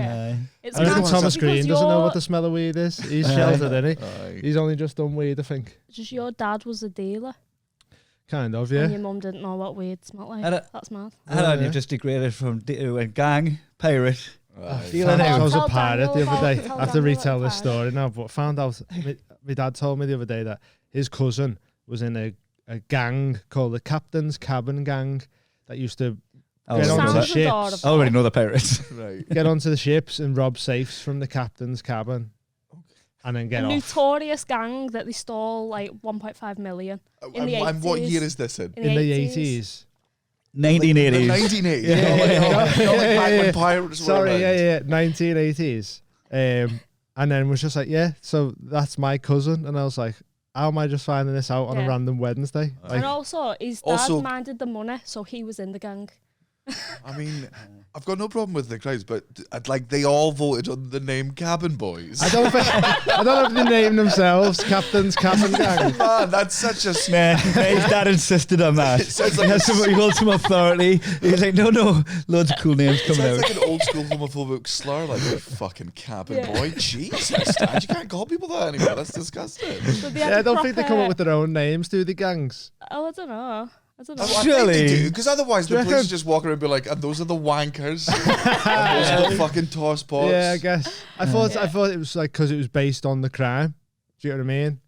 Cabin men though, like they let boys go through. Like, no, boys never. All five of them, like fully armed. You boys, said boys. Good, No, I can't. You said boys. What What was actually? Captain's cabin gang. That's the captain's gang. That's still not better. No, I just didn't know where boys come from. I just took it as well. I was like, yeah, that is the gang. It just sounded, sorry, I changed it in my head because it sounded such like a fucking superhero group. It's way cooler. It's gang. It's a gang. The pirates, actually, the pirates. So you know. Apparently, there's in Bronson's autobiography as well. Yeah. It's called "Do You Want to Be in My Gang?" I was Gary Glitters on it. Yeah. He's it now. What? He's out. Is this me just telling you there's a tiger fucking going through the streets of Liverpool? No, there's he's out. He's in the wild. Gary Glitter. I fucking hope so because I've got this information from somewhere. He might be by the time this episode comes out. I don't hope he's out. No, that's what he said. That's what he said. I don't hope. I don't know. Wait, don't fuck me in the head. I don't hope Gary Glitter. I just keep saying it. Yeah. I hope I got that information from somewhere and I didn't just like fucking clickbait it. I don't think was it the same place you got the information before when you said that everywhere in America ships homeless people to LA? I gives them one-way tickets. The same data bank. Yeah. I don't know who put it there. I don't know if I trust them or not. It's just a little roll of the dice. Is my information real? Yeah. You clearly do trust them that it's saved in your memory and you're not just passing it off. So anyway, based on that, Gary Glitter is out on the run. They were like, right, punishment meets the crime. Get back on the streets, Gary. On the run?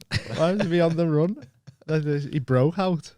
Cosby's back with Alan. He's back in the wild. He's going on tour, isn't he? Yeah. Insane. Living his life. Just people that are in danger or not. Oh my god. Weird one. I think growing up pre-Google got a lot of information that isn't right. We'll pub facts. Yeah, pub facts used to just like do the rounds and like the sharing of information was done by word of mouth and lots of people get lost in trains. And it's probably somebody's bit, but like it's ruined pub chats, and because you can't have the debates anymore because someone can just Google it and go, no, you're wrong. I always show restraint if there's like if it's a statistical thing or to do with football. Like we kind of Google it. Like we have to write this out. We have to both be confirmed on what answer. Google it when you get home later. Then we'll Google it and see who was right. Yeah. I like that. Didn't let the conversation end. Yeah, right. I like that. Just have the debate at least, and then find out. Being right's too important. I know, I cannot sit here for 7 minutes and listen to you be wrong in front of me. I find it degraded. There you fucking go. Right. Shut up. Next bit of conversation. It's good being right, isn't it? But the pursuit of truth dies. The pub chats go away, don't they? Never mind. The truth. Well, it depends who you're arguing with, because I've got some friends, like me and you, could argue like quite well and not be angry with each other. Like emotions really get involved. Yeah. But I've got some other mates where if they even say something back to me, like in my head, I'm like, I'll break your fucking like, what is this? I know why you don't do it to him, because he's fucking dead hard, isn't he? We've actually had rows where we have known we're fine, but other people around us started getting deeply uncomfortable. Yeah. But like never in any of our heads was that anywhere near the line. Have you ever scrapped? Fuck no, die. No, Jesus, he ragged on me. Within 3 minutes, he'd have me with the back of my back of my neck hanging out with his mouth going, fuck no, man, absolutely not. Stop humping you. Man, I am not a fucking fighter at all. Like the closest I've ever been into a fight was we were walking down the street in Edinburgh back when we were fucking, well, I mean, I was in our 20s, so God knows. I was just looking like Gary Glitter in front of you. So me and two of my other mates were wearing suits because we were the type of cunts that wore suits when we were in our 20s. And Kai was obviously not that type of person, so he was just walking around in his trackies. So like these other, I think I was in trackies on a night out, but definitely, Doesn't surprise me. I wasn't going to Hive nightclub in my trackies, but it's really believable thing to say. This is back when you had your bleach blonde fucking tips. I'm telling you were out in your fucking trackies. It must have been good trackies. Lacoste or something. They're not just really like gym trackies. Like champagne slacks. I think you had your sambas on. I think it was like it was a night out. I know when we got sambas, bud. So we're walking down the street. Sambas are such a utility footwear, man. Well, for night out, 5-a-side funerals. Stop trying to sell me sambas, Sambas, man. Sambas. Have you got like 10% off or something? What is it? Hey, just a pair of Adidas trainers. That you can wear for sorry, any I thought you were talking about like a bar in Edinburgh or something. Oh. Adidas Sambas. Yeah. So we walked down, and then me and my mates all in the suits, like, we're hugging each other. And obviously, Kai doesn't look like he's with us because he's a scumbag. Tracksuit. And so, like, this ginger guy yells something out. I'm pretty sure, I think he just called us all gay, right? And because I was, because I'm a bleeding heart liberal, instead of fucking insulting them back, I defended the gays. Yeah, I'd be like, well, I don't find that a fucking insult, blah, blah, blah, blah, blah, right. fucking holy white knight, righteous man or whatever. And then at some point during that, like, I called him a cunt or whatever. And his friends laughed, right? And then he said something else. I was like, no, I won. Like I said, I made your friends. I made your friends and my friends laugh. Like, this is over. That was just a bit of it's done. Like, if this was a rap battle, I'd draw the mic and then you'd be dragged away. Phone your mum, get her to pick you up. It's fucking finished. And then he just fucking headbutted me, right? Oh, just like, and I've got no self-defense mechanism. Never gonna find my life. Not a violent person. Headbutt's a moody thing to go for as well for the first thing that's ever hit. Yeah, like a headbutt. Yeah. Fucking hell. Man, my vision goes for like 3 seconds. I don't fall down, but like, man, I'm stumbling backwards and it's on a hill and I'm looking. You pissed as well. Yeah, a not bit tipsy. Not as strong as this kind of who headbutt me. We're getting a Hive nightclub, so that can't help you though, innit? Like if you're a bit pissed and you get your head fucking rattled everywhere, you're gonna sobering. Yeah, that's like, fuck! I just had a 5 Jaeger bomb before this. That's them gone, and there's fucking adrenaline's in my fucking body. And by the time my vision came back, he was on top of him. Like, have you ever seen that bit in Sin City where Bruce Willis is punching yellow bastards? And he's punching him for about 10 minutes or so. Yeah, just until his face is a puddle. Vin Diesel's backstory from fucking Fast and Furious. Is it Vin Diesel's one? It's in Fast and Furious 1. He was it not someone killed his dad or something? He punched him to death. Probably. I don't know. It's in there somewhere. It's in there. Here we go. You see, I dived in straight away. I watched for a bit. So you were just filling him in, to the point where I didn't think I was over excessive. I did. I didn't brutalize him. Like, I fucking let him die. Yeah. To the point where, like, I grabbed Kai off of him, right, and then like his friends were like, "What do we do?" And I'm like, "Oh, like run away, man. Yeah, like, that's run. what I'd do." Yeah. And so like they pick their friend up and they start going away. And Kai's like, "Let's go after them." I'm like, "Let's not go after Let's them." go after them. So game. I'm like, you need to know when a fight is over. Yeah. And he's like, you need to know when one started. And I'm like, all right, I mean, that you beat that guy twice essentially. Yeah, you beat him verbally and then you beat him like physically. We've just got to beat him on the metaphysical realm, and then one time in hell, and then it's fucking done. So I start yelling at him. He starts fucking yelling at me. Like, to the point where, like, because I want to chin some cunts. Kai's been in fights in front of me before, and he, like, it's not that he starts fights, but he finishes fights. Are you dead calm when a fight kicks off? I think so. He takes his fucking watch off so he doesn't break it over people's heads. Yeah, that's a scary move. Like, he's just I've saying, made like, a decision. If I ever see you reaching for your watch, I'm fucking that about to have a wine. That's the...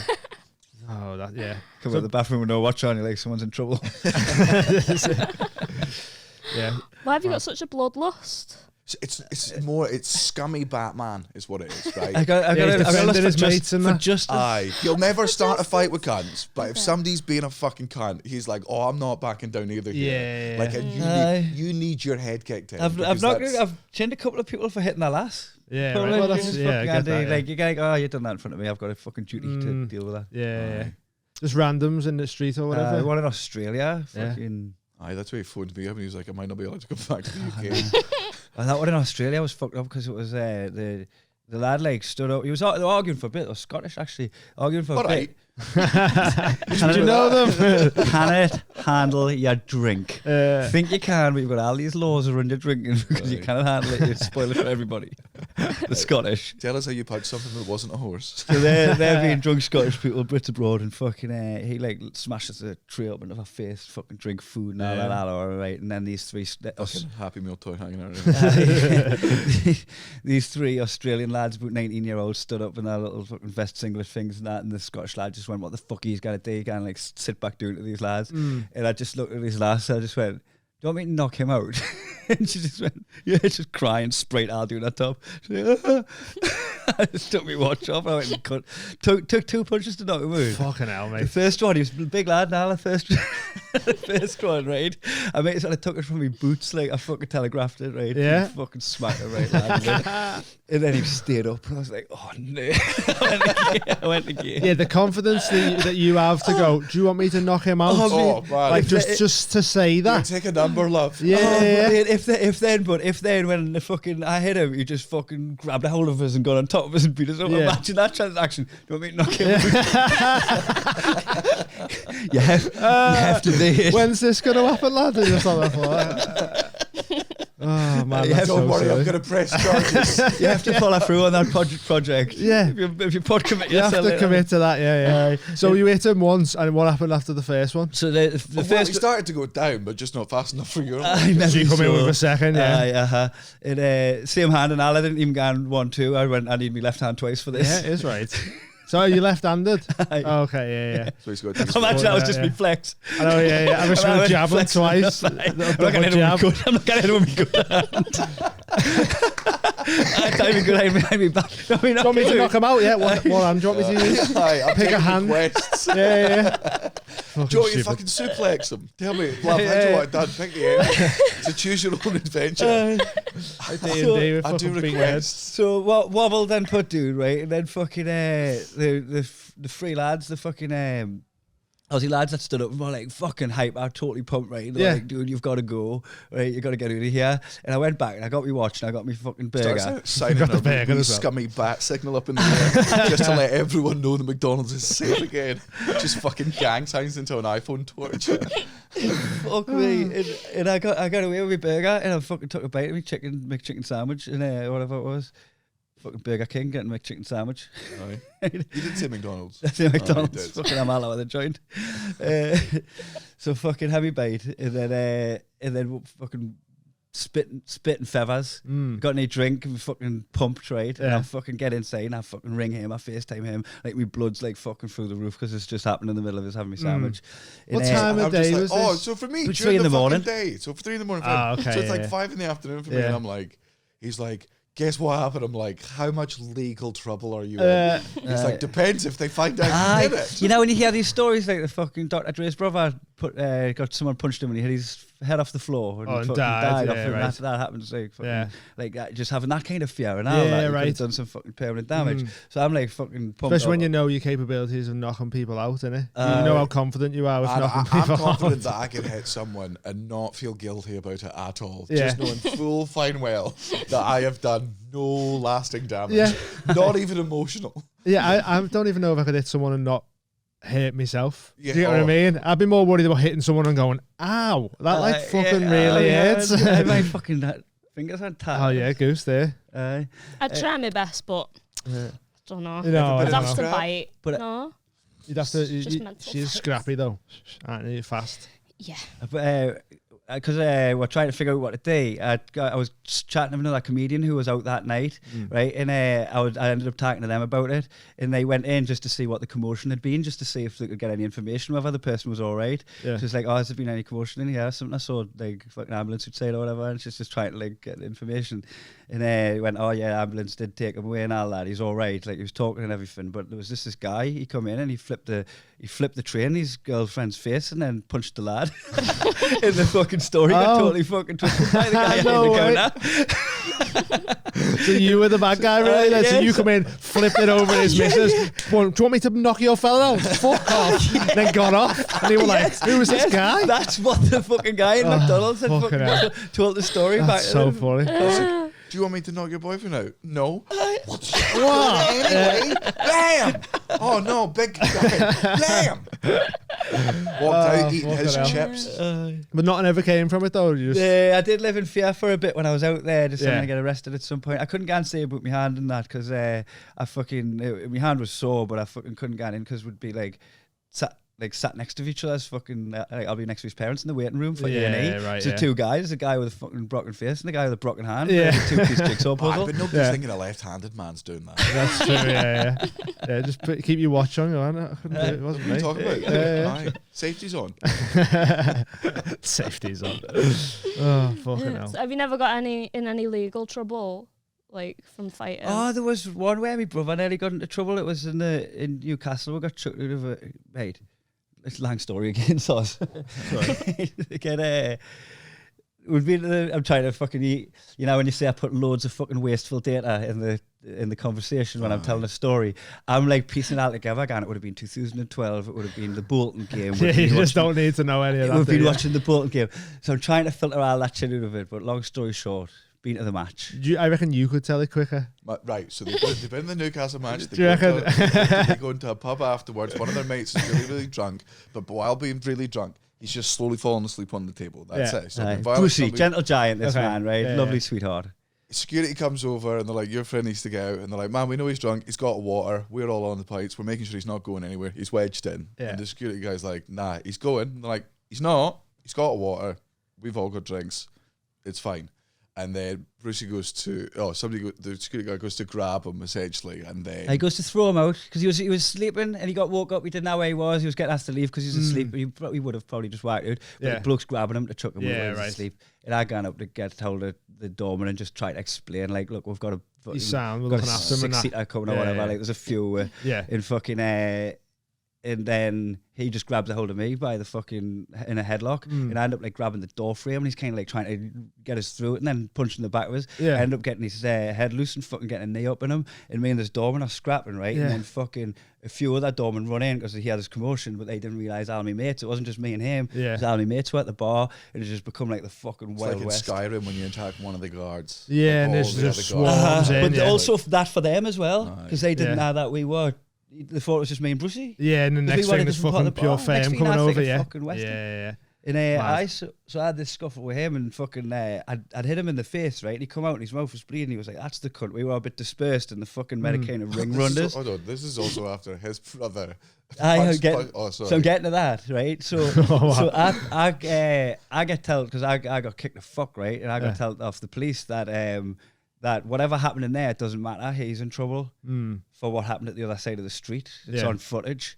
He's off his fucking thing. It doesn't matter what happened in there. He's in trouble, so you can damn for that. And I was like, let's fucking damn then. Couldn't kick us in the face. And when I went to speak to the police about it and had like a legal person present, right, what had happened is during the fucking fight, my brother had battered one of the doormen. He was on steroids at the time. He was a big cunt guy, right? And he took the fucking doorman out and just went, "You're bored. Get out, you're bored." He was fucking set, right? And they had fucking footage and witness statements and fucking alkanes, and they had my brother bang up, and they were like, he's gonna drop that if you drop yours.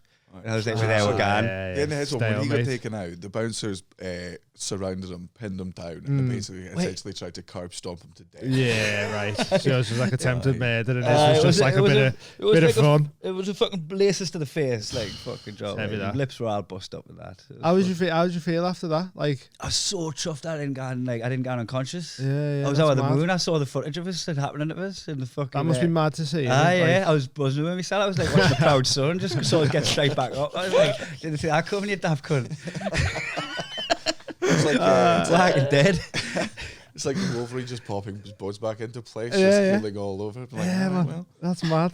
That's so funny. That I've never had anything like that happen to me. I've been it like 3 times, but that was it. Like never white cold, fucking just flash of white. Yeah, mad. I used to go to sleep in every place I went drinking. Just because I'm allergic to alcohol, so I drink anyway, and then throw up and then go to sleep. Every bar. You often wake up on a night out. Yeah, because then I'd wake up and I'd be fine then, but I'd have to go through the process of. It just affects you dead fast, wouldn't it? Like. Yeah. Well, it'd throw up straight away, so it's not worth it. Don't even get the drunk. I'm like, then I was just enjoying myself because I was a bit delirious. Have you ever woken up anywhere? I've woke up on a park bench before after a night out where I started doing serious and fell asleep and fucking woke up there. So is any quite funny if you're falling asleep all the time on night too? Is there any places where you've woke up and everything's changed around you? No, just in booths. I'd have people. You wake up and it's like last orders, like everyone's aware. She'd be like under a pile of coats. You'd have like strangers coming up and just throwing coats on top of her, and she'd just be underneath it like, oh yeah. I've never really been like. I've been proper bladdered, but never like pass out. Never where I'm tying my shoelaces bladdered. I've got such a good homing beacon in my head. Yeah. Like my brain gets to a certain level of drunk where it's like we can keep drinking, but we need to do it on the direction. On the yeah, it's a good plan. I think. No, when it's over. Call it a night. Well, not necessarily that. Like, go back and do more. But you're just getting closer to your house. It's easier to get home. I can pass out in my fucking house. I don't care where I sleep in my house. But if you do pass out, you're at least closer to home than you were before. Yeah. I don't really drink much anymore. Like, the hangovers and shit got too much. I don't know how people like. So do you not even drink like a glass of wine before bed out like that? Like not just. No, I have pints. Like I'll have a few pints a week, maybe not even a week. But at gigs, I like having a beer, but I'll only have one. If I go on a night out, I might have 2 or 3 pints. But like I like being tipsy, and that's it. Yeah. But if I had like 3 pints of Guinness the other week, and then by like a few hours later, I was feeling hungover already because I'm so not used to it. Just get yourself a tickle. Yeah, so I was just like, I get a bad headache off it, and that's so I'm like, it's not even worth it. Like, scoops. So I just have like a beer or 2, no wine, get a little tipsy on, and then you don't dabble with wine. Not really. I used to drink. What I used to do was buy 3 bottles of rosé for a tenner. And drink that's not, and that's drink not 3 wine. of them. I mean, that's technically wine drinking, but it's not wine drinking. Yeah. I wasn't like fucking testing it out and all that. I was just going fucking what'll get me bladdered for cheapest here. But no, I've never been proper wine drinking. We got vineyards in South Africa. Yeah. What would you recommend? The Stellenbosch region. I meant a wine, but is that a wine? A pinotage, which is exclusive to the area. Oh, okay, nice. What tones has it got? Dulcet tones. Dulcet tones. Sound of my voice. Sultry. Sultry tones, yeah. Sexual under. Oh, yeah. Oh, stupid that. Thanks, man. State humor in my body language again. Grow up. What are you saying? Change. We do, when we do our fucking podcast together, whenever we get stoned, we always end up into this thing where just like one of us is copying somebody else's body language. Oh, because both sitting the same. There's got to be footage of who does it first, because you can go back and date. I'll have a look on this one. None of us want to like find out in case it's he. Okay, yeah. But I'm very confident that it's him. Yeah, of course you are. And I bet you're very confident. I'm always the one that notices it. Yeah. Oh, maybe that's why then. Because you copy him and I've caught myself doing it. Yeah.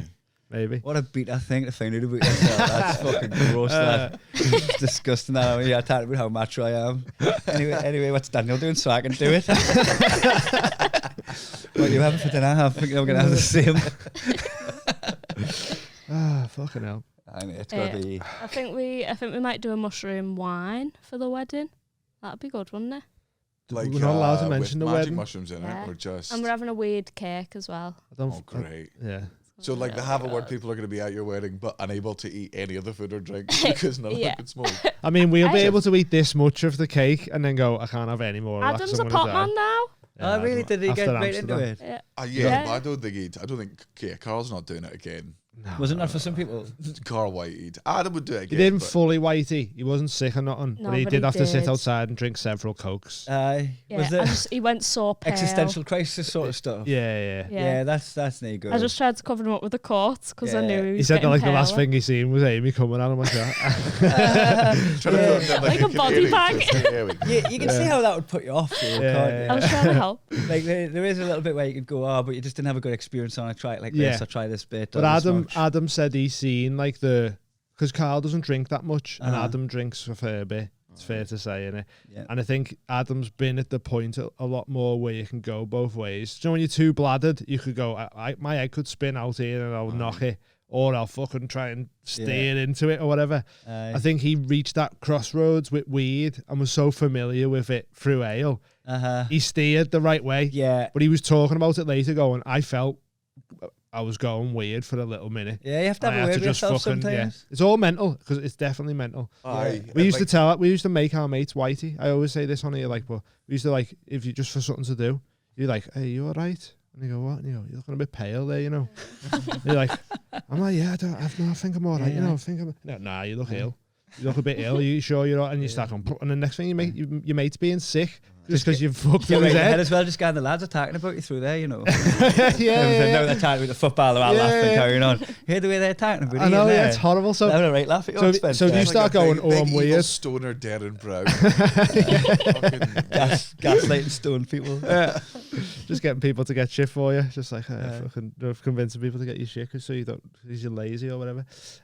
How old was you when you did drugs for the first time? I was 15. I was like after school and that. Yeah. I mean, mine was probably about 16, 17. Took me a while to. Well, I remember being like. Do bucket bongs in the woods. I do apple bongs. Apple bongs. just fucking key in the top of an apple, key in the side of an apple. Fucking. My mate had one just like a Robinson's bottle, bottle of Biro and a Lynx lid. Bang them all together. BMX handlebars.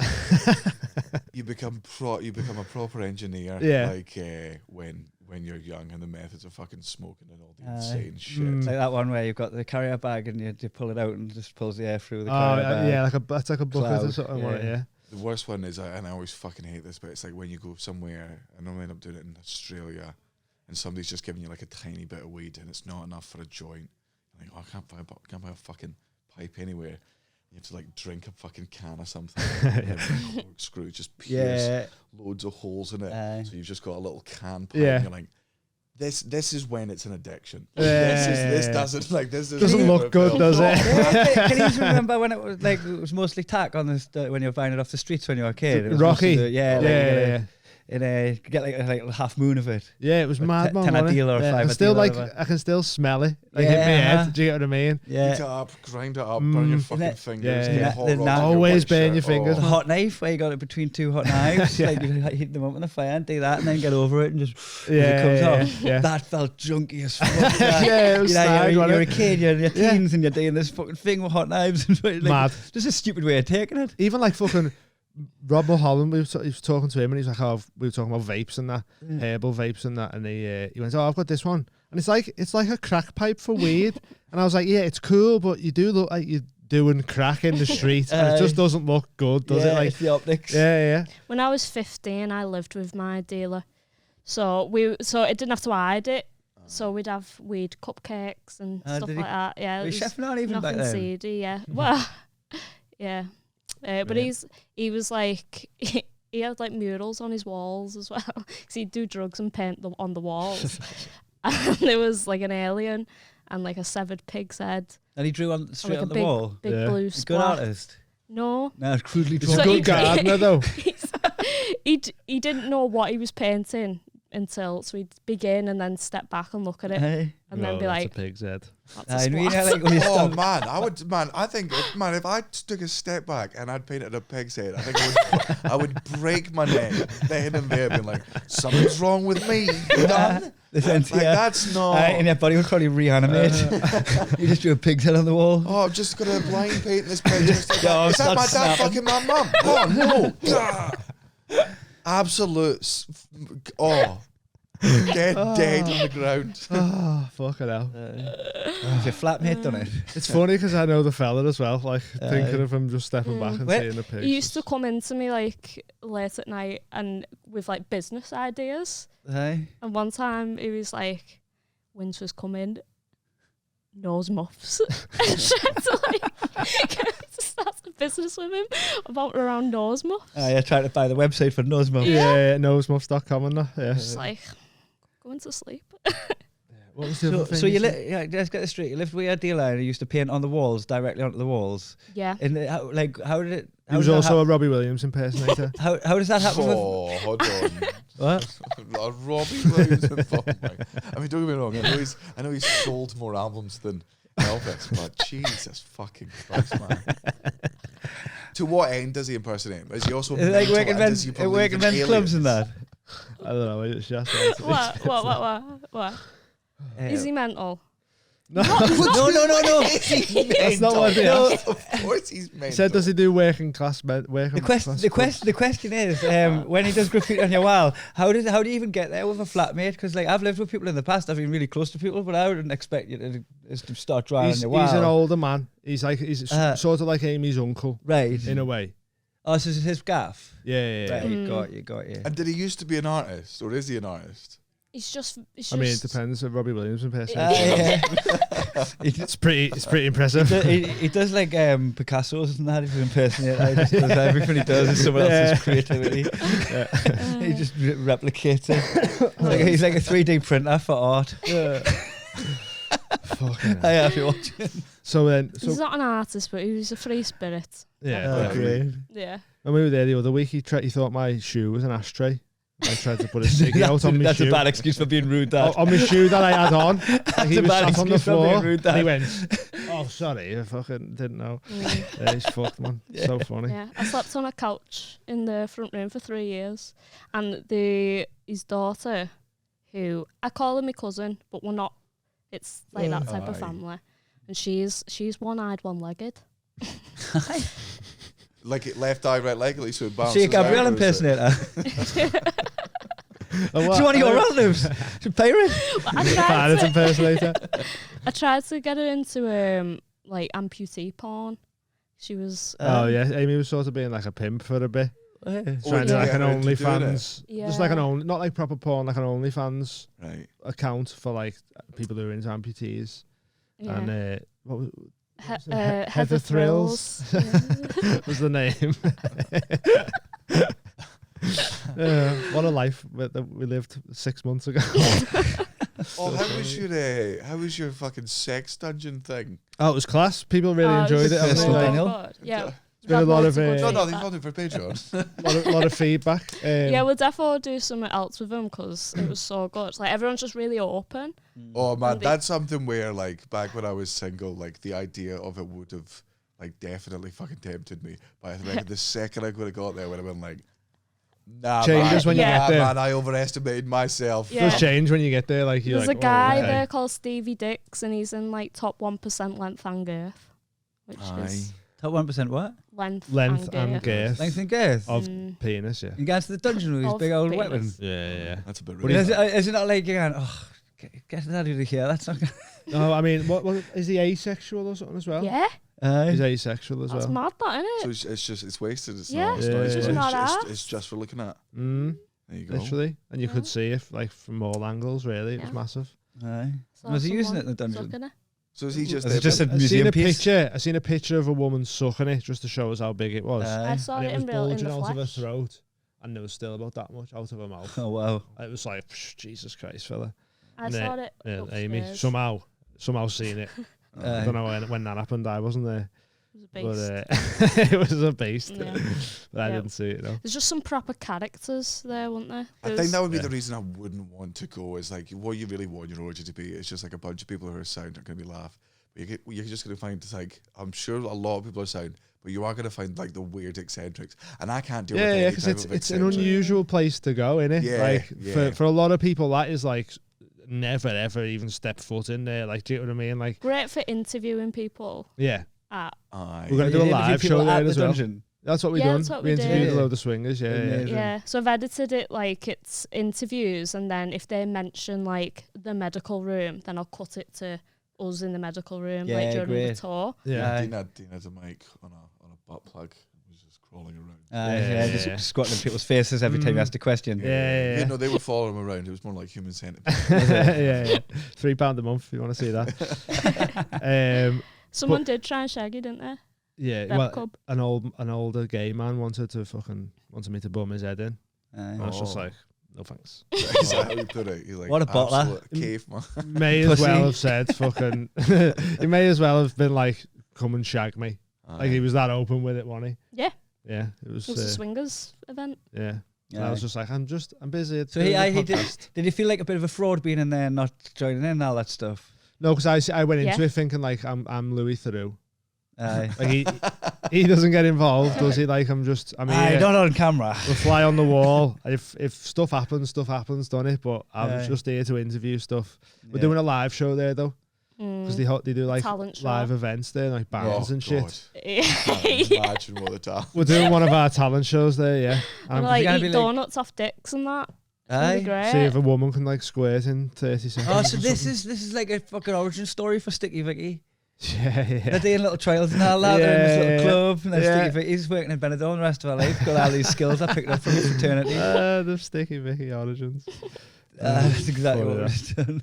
Have Yeah, you it's ever only been mad. to a swingers or out? Nah, No. nudist beaches is about as wild as I've been. Yeah. Did you Aye. get naked? Aye. Yeah. I Yeah. don't know how I'd feel Done a about nude it. gig. Yeah. A nude gig where the audience all got nude and then the comedians went up and done. Yeah, I've heard of them, but I'd been on coke the night before now, and it was. Oh, is that your excuse for that? I had multiple excuses. Like it was cold in there. I was nervous because before a gig I had coke. I've got a little dick. Just a handful of reasons. But it affects your dick. Yeah. Really? Coke dick in it makes you. Aye. So there's fighting, like when I used to do jiu-jitsu and that, you try and go for the piss, and because you've been like fucking running as well, didn't it? In the army, they not call it phys dick. Yeah, physical exercise. Yeah, because it's just like I'm not needed here. I'm fucking getting. I'm just gonna hide in here. I'm just gonna cause problems on it like I normally do. You know me. I forgot what I was gonna say. It's gone. What were we just talking about? I've got questions if you want questions. Yeah. Go on. Okay. This is from Deccan, Georgia. What's all of your dream side hustles, or just something that you'd love to make it outside of the pod and comedy? What would be the side hustle that would like? If Scotland were to ever legalize marijuana, coffee shop, I am 100% out. You're gonna be like Randy off So Fuck. Integrity Farms on the side. No, I'm gonna be like fucking Dylan Moran in Black Books. Just constantly off my nut, not aware what I'm meant to be doing. Yeah. On my family. We wanted like the Mild High Club. We want it to be a comedy club, coffee shop. You know, like have a comedy shop, coffee shop in the day, and then like comedy in the nights and that in there. It'd be class. But it needs we've to be got the legalised, branding sorted. We've got the dealer sorted. We just need the law. Is it close to changing it in Scotland? No. It seems to be going the other way. They're starting to propose more restrictions on alcohol, put them like out of sight, like they do with cigarettes, or like give them plain advertising, so they're not so they're trying to like do regression on the put sanctions on advertising and shit. So, but that being said, the first medical weed farm in Scotland has been set up in the borders now. Yeah. So there, I don't know if that means, because if it gets legalised medically, then I tell you what, I am developing some sort of... loads of things. And I feel like if you legalise cannabis in Scotland, it would deal with half of the alcohol problems immediately, because if the alcohol problems are like domestic violence and stuff like that, you're not going to get that off stoners. But the obesity problem is going to go through the fucking... and then local businesses will sell more confectionery, which is also heavy tax. Economy's getting a fucking jump start from top to bottom. But we had fat cunts during our fucking heroin epidemic. Do you know how hard that is? Can you imagine how fucking huge they're going to be during a stoning epidemic? Only country with fat junkies. Yeah, that's bad, isn't it? I was going to say, like, maybe the weed would put it in people's heads that, like, start thinking differently and be like, oh, maybe I want to try and eat better. And because like we smoke weed a lot, and like I'm not fat. So it's doable. I've done nights of like fasting where it's like, I'm going to do an edible, and then it's not good fun. And I just fucking sat there for like 2 hours writing down like all the meals that I'm going to eat.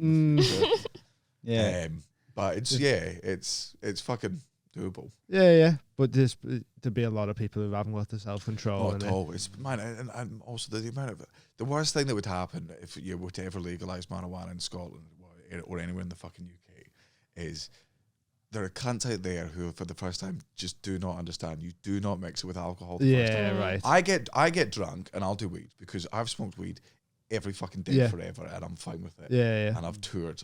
I've done both. And you know the effects of like when you've had a bevy and it starts kicking in. You know how which one's feeling. Which? I'm like the anxiety's the fucking weed, and the tiredness is the booze, and the hunger's this, and I'm not there. You know you can cope with a whitey if it starts. That's it. Yeah, you know exactly. I know all these random intrusive thoughts don't mean anything. I can ignore them. If I think people are talking about me, what I'll do is I'll just play my phone for a bit, and who gives a shit? Watch the thoughts, watch them float away, and none of it manifests. A fucking country of people that are gonna get stoned and then go out and drink fucking beer and pints. Man, the first week will be so many fucking whiteys that the government will have to go back and be like, all right, we're taking it away again. None of you's handled that well. What you need to do, you can't let everybody take weed at once. You got to filter people in, have like a filter lane, get people onto it, so make it like less criminal, so there's more activity with the people that it's likely to find.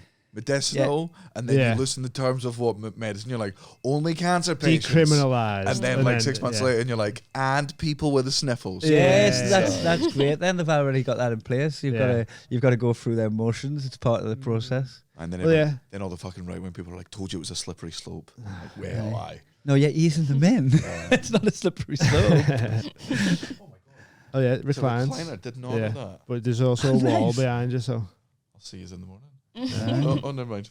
Big fat legs. Yeah. I think it's because there's the walls there. You can't really go far back, otherwise you'll fall out the building.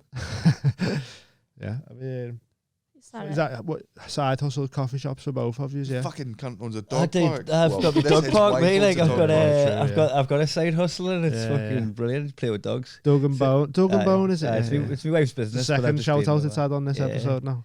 It's up in East Kilbride, so sick. So that's I tell you what else I would do, and it would be fucking tough to manage, but a genuine adult sized indoor soft play, like with alcohol would be served, but you would only be able to drink it in like certain. The Kishi's Castle. A bit like that, and you're all signing waivers that if you break your neck, not only one can you not sue us, but two, we can use that for adverts for next week. We went somewhere was it Auckland? Which it wasn't a soft play, but it was like dead trippy. So it's like a big sensory experience. Yeah, it was sensory, and so you had to sort of work out like a maze, a sensory maze. And can they give you these glasses that make like all light sort of look like holographic? Is that what it is? With all the different colours and that. So every room you go in's got different lights and like the floors, different materials, and you have to like squeeze through stuff and like. And it was it's not just weird. A puzzle room. But we were crying, stuck laughing in one because room we were stuck in some of them. Yeah. You couldn't work out how to. Because it just trips your head out. It's not an escape room. Can I have another clue? That one doesn't make sense to me. Yeah, we were just tripping out, and I thought I was going to fall over or something, and we were just crying, laughing, and couldn't. I was just thinking about the fella watching us on the camera, just being in there going, help. So stupid. It was funny. So they've just said as well, PS recently got into Daniel's comedy after the restaurant takeover, and it only took us watching one special to realise he's truly one of the best in the game. 3 specials in, and it just gets better. Well, that's the stoners for you. This is deep because I get it.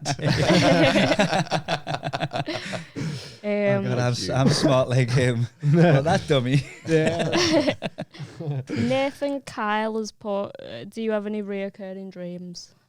No, the only occasionally, like once every 3 or 4 years, I'll have like what's the name of the dreams where you get them and you become aware of them in your dream? Lucid right. dreams. So I've had ones of those where it's lucid dreams on loop, and it's like a fuck thing. Like I got ill a couple of years ago, some sort of like throat infection or whatever, and temperature was high, and I was just at home, and like I woke up and like I checked my phone, and it was like 3:30 in the morning, and I get up and I'm thirsty, and I go to my kitchen and I fill up a glass of water, and I turn around and my flatmate Jean's there with a knife, and I'm like, what the fuck? And then she runs towards me, and then I wake up in bed, and I'm like, that was fucking Jesus. Who ran towards you with a knife? Jean, yeah. I'm like, that's fucking mental. Okay, so I like get up, and I'm like, what a horrible nightmare that was. It's fucking 3:30 in the clock. I'm like, okay, well, I guess I'll, wake myself up, go through the kitchen, get a glass of water, pour it out, turn around. Jean's there with me, runs towards me. And this keeps happening like fucking 5, 6, 7 times. In one night? Oh, yeah. Oh, man. It connects to the next one. After another, to the point where in every single dream I'm then in, I'm on the floor and I'm touching the carpet because I'm like, if I'm physically touching the carpet, I can feel it, then I must be awake. Yeah. And I can break the fucking cycle of whatever this fucking nightmare is. Jesus. And I would touch the floor and it felt real. And you're here, you're at home. Oh, and I'm fine, and it's there. And I go through the kitchen, I pour a glass of water, turn around, Jesus, with now. Oh, man, 17 I'm so scared the jeans behind that curtain. No, man, Jean's nice is not a violent person, but like, oh my God, it went on and on and on. I wonder how she'd feel about finding this out. Like it got to the point where like I had to, when I was in bed, like I didn't get out of it when I woke up on like the 21st time, and I was like, just like blink really hard, because when you're lucid dreaming, that's how you get out. What are you meant to do? Wiggle your tongue. That's what I did. Yeah. That's what you're meant to do to get out of it, apparently. So, it probably doesn't wake you up, but like everyone's just looking at you asleep on the train or something.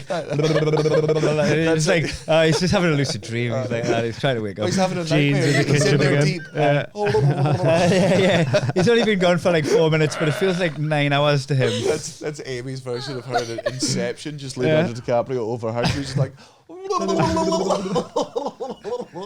Sleeping Beauty. It's just waiting for the prince. Prince can't get in for a kiss.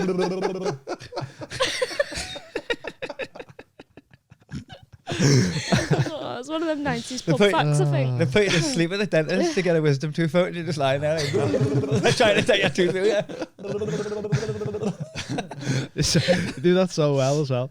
Oh, fucking hell.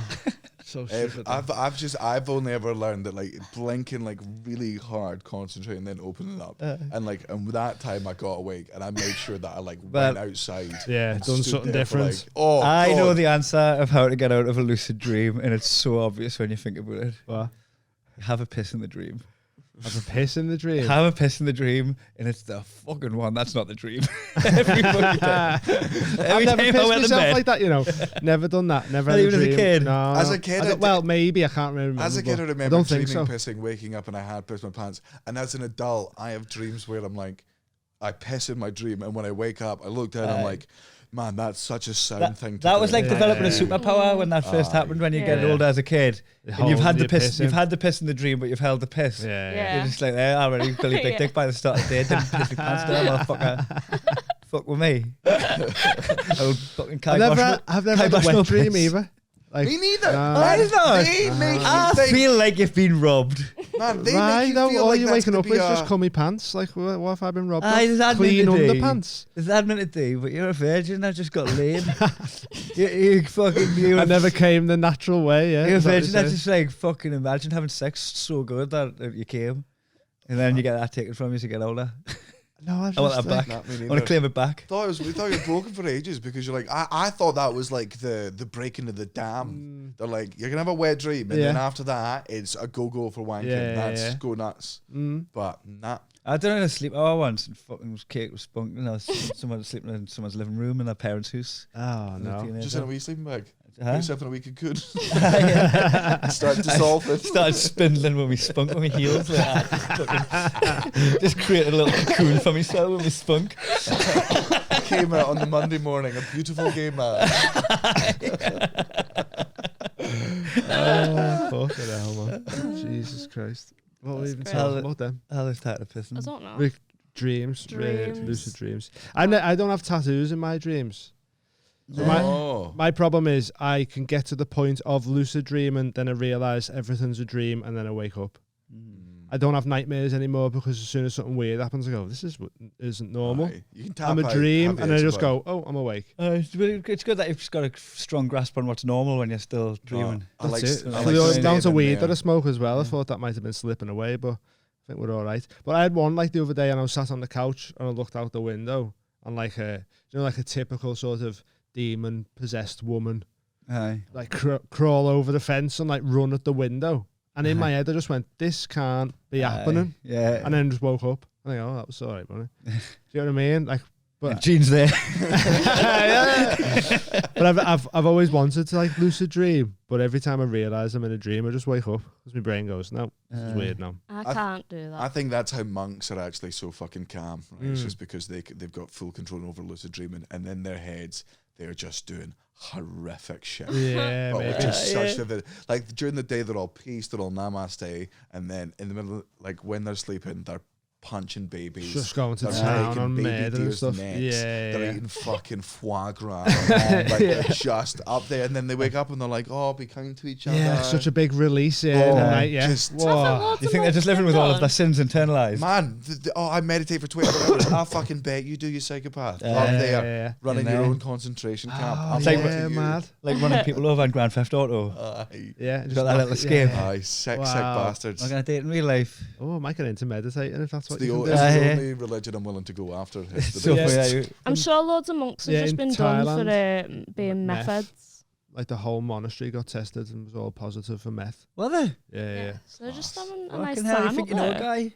Yeah. You think you know it? You think you know a group of monks? I don't know what. Aye, I don't know what a group. What's a collective? A Fucking monastery. fair play to the drug dealer that went, lads, I'm going to go sell it to the monks. And they're like, you're not. There's no way you're going to sell mental. the fucking tofu here. He said he couldn't do it. That was the ones you least expect, mate. Honestly, they're hiding from something. They've got demons, man. I just need to unlock them. Man, I'll So give you funny. my stash if you can sell it up to those bald people. Not a fucking chance. Honestly, it gets He's you not closer been- to God. Do the mental gymnastics. Yeah, the one that's doing the splits and getting kicked in the balls. You're gonna sell him drugs. He doesn't need that. He doesn't need that. Yeah. All right, fair enough. Give that a go.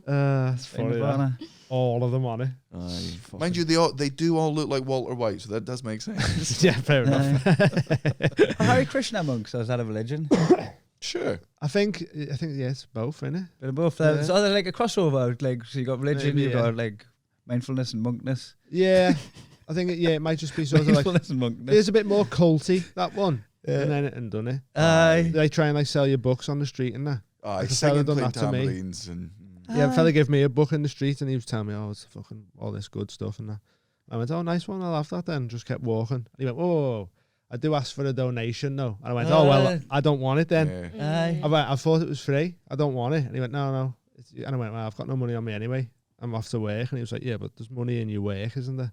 And I went, there is, yeah, but not for you. Fuck off. Aye, Like, I didn't do you know what I mean? I didn't put Hare Krishna money on my spreadsheet when I did my accounts. Like, yeah. just fucking So keep it's the just Hare like- Krishna dream alive. That made me be like, oh, user like just fucking feels a bit culty this rather Aye. than like something proper. Aye, they wanted subscriptions. That's a bit. Mm. Yeah. Book was probably full of shite as well. I wouldn't have read it anyway. All right. So this one's from Dan Roberts. Says, who's at your imaginary Chongqing diner table, dead or alive, and what's the menu? So we have a hypothetical weird restaurant called the Chongqing. Oh yeah. So who's your guests, dead or alive? Seth Rogen. Oh Yeah. yeah. Shout. Absolutely want to get stowed with him 100%. He's got the best stoner laugh. Aye. And also, man, you can tell that he's a fucking stoner that you can have a conversation with. Like, he's not fucking, Yeah. no matter how much he smokes, he's fucking looking you in the eye. He's having a conversation. He's not fucking Yeah. A man called Sagan. Oh yeah. Because he was a stoner, wasn't he? The astronomer. Yeah.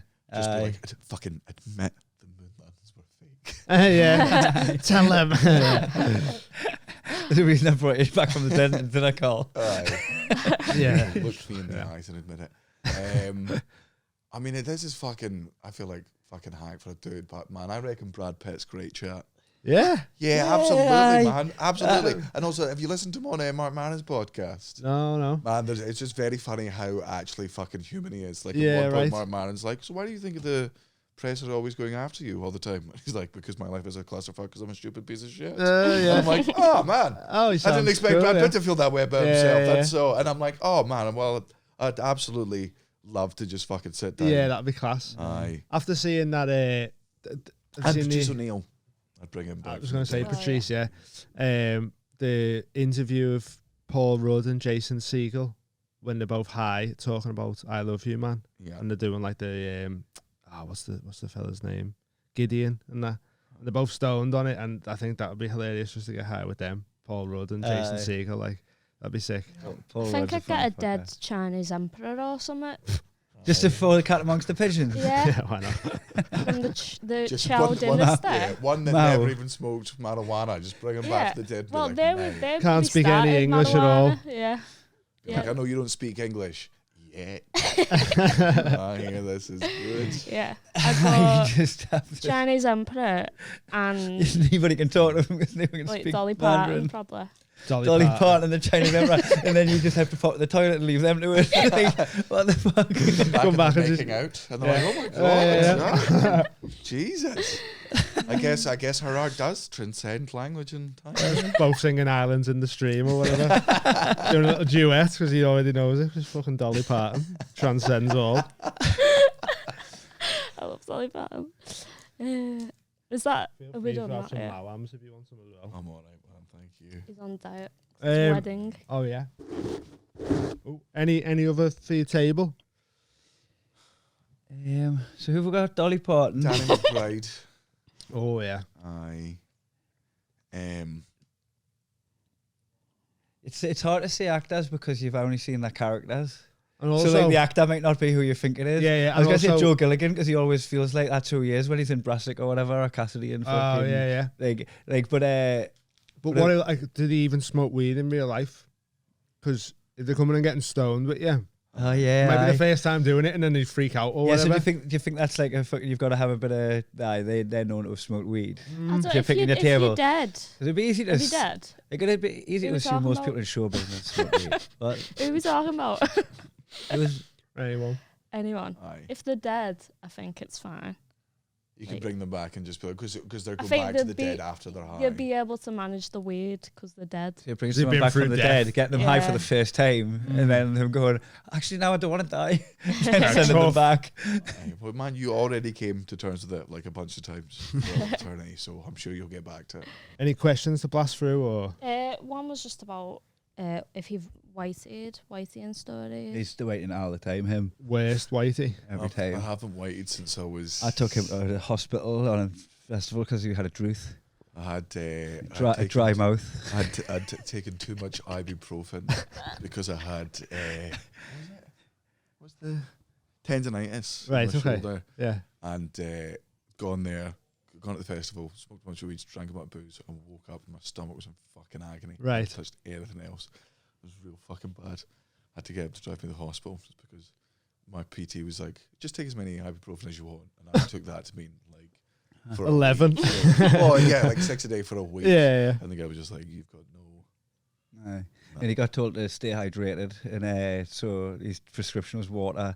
So I spun it because I like eating stuff like this. She was telling me he got dry mouth. Just throw in socially, and just he took some drugs and got us to rush him into hospital. And the doctor told him he needed a drink. It was a rush. It was like you need a glass of water. Overtake that car, my stomach. But the reality of the story is baby's kicking. Isn't you were having a whitey, but did I dine out on that? Yeah, I haven't whiteyed for ages. I nearly whiteyed after a 250 milligram milkshake. The only time I've ever whiteyed. I was close. I was like white knuckling it in bed. You know, like trip. It was like mushrooms. I was sick 3 times. I was like, shit was going wavy and that, and I was like, man, I wouldn't even like edibles wise. I've done 100 milligrams once, and I'm like, no, again, man. Work, like if you're that confident, work your ways up in 10s and 15s. Yeah. It was her fault. She goes, oh, let's do Joey Diaz. That's what you said. Let's do Joey Diaz and do a podcast on 250 milligrams each. We're like, yeah. How far through the podcast did you get? 10 minutes. Barely 10 minutes. Big toes. And I was just like, I need a minute here, you know. So my plan was I was going to stop, have a little, just let ride the wave when the edible kicks in. I was just going to sit on the couch for a little minute and just ride the wave. And about 10 minutes into that, I was like, nah, this is a serious wave, this. I need to go and get in bed. Got in bed at like 2 p.m. Just sat in bed, just holding the duvet, just looking at the ceiling, going, "Oh my god, what is happening?" Like one pain away from ringing an ambulance, like, do you know what I mean? And then fucking just stayed in bed till the next day. Really, I was convinced that the dealer was going to come and rob us because she knew that we was addicts. So she knew that I'm going to deliver this and they're going to eat it, and then they're going to be comatose, and then I'll go around there. And rob all the stuff. You thought she was poisoning you. So which is a good idea, isn't it? A contrived way, I suppose. That was heavy, but now I know that's my limit, you know. I'm going to spend 150 quid's worth of weed to steal 80 quid worth. Steal the weed back as well. It would make it worth your while. But I know what my limit is now, though, which is good. I never knew what my top end was for edibles. I don't feel I need to find out. Like this, I'm like, sometimes I'm on 100. I'm like, I could do more than this. I'm like, the leads. No, but I just know that anything it takes never too strong. Like when we went to Amsterdam, and it was like, oh, I don't know what this is, but I know it's not going to be 250 milligrams. So I was just I was sick in Amsterdam. Because I had truffles and weed, and I just was sick. And a Chinese and McFlurry. And a McFlurry, That's what it was. Threw open a bag. Still wondering how you ended up being sick. 8 p.m. So go on. I was going to say, I think the closest I've had of a whitey recently was that time when we boarded the flight in Phoenix after taking the edibles that we had to get rid of. Fuck flying after weed, man. Oh, I love it. It's the airport experience. Are you not scared of flying at all? Not even a little I get less annoyed by people. People annoy us in the airport because they're so fucking useless, especially in front of you in customs. When you get to that seat, they're not even nearly prepared. None of that stuff bothers us that much. I'm such a horrible flyer. Oh, like, I'm high. I mean, I'm not like screaming the plane down. Do you know what I mean? But I don't talk. I just sit and look out the window. If you get to the airport, you've survived something 100 times more dangerous than I know, but it's not as scary, is it? The drive. The drive's not as scary as going up in a plane and going like that, and you go, "Oh shit, what the fuck? I'm flying." Yeah. I'm a sea dweller. I'm not used to the skies. I'm a pirate. I've got pirate blood. I'm meant to be on the sea. When I was there, I got on this flight high, right? And this is how high I was. I left me fucking belongings, little valuable knapsack, right? I'm free from the world. I don't need a wallet. I didn't even chargers and shit. Who needs them? Contact lenses, whatever. Right? I got the flight. I'm just sat there with no belongings. I'd just been sat there a while, but I hadn't registered it. Like an hour had passed, and fucking nobody sat in the seats next to us, and there hadn't been much movement on the plane and shit. And he just come up and went, "That better not have been you." And I didn't know what the fuck he was talking about, but I just realised I've been sat here on the flight. And what it was is the person behind me put something in the overhead bin to come loose, right? They stopped boarding the flight, and they were trying to fix this because it kind of take off if it's not made secure. Oh, so right, it's an engineering thing. It's holding the flight up, but I'm already through, and I'm sat there high as fuck. Yeah. Starts registering that like nobody's getting on the flight. I'm sat on this flight on my fucking own. And then he comes up and that better not have been you, and that my whole world was just like, probably was like. It was most likely me.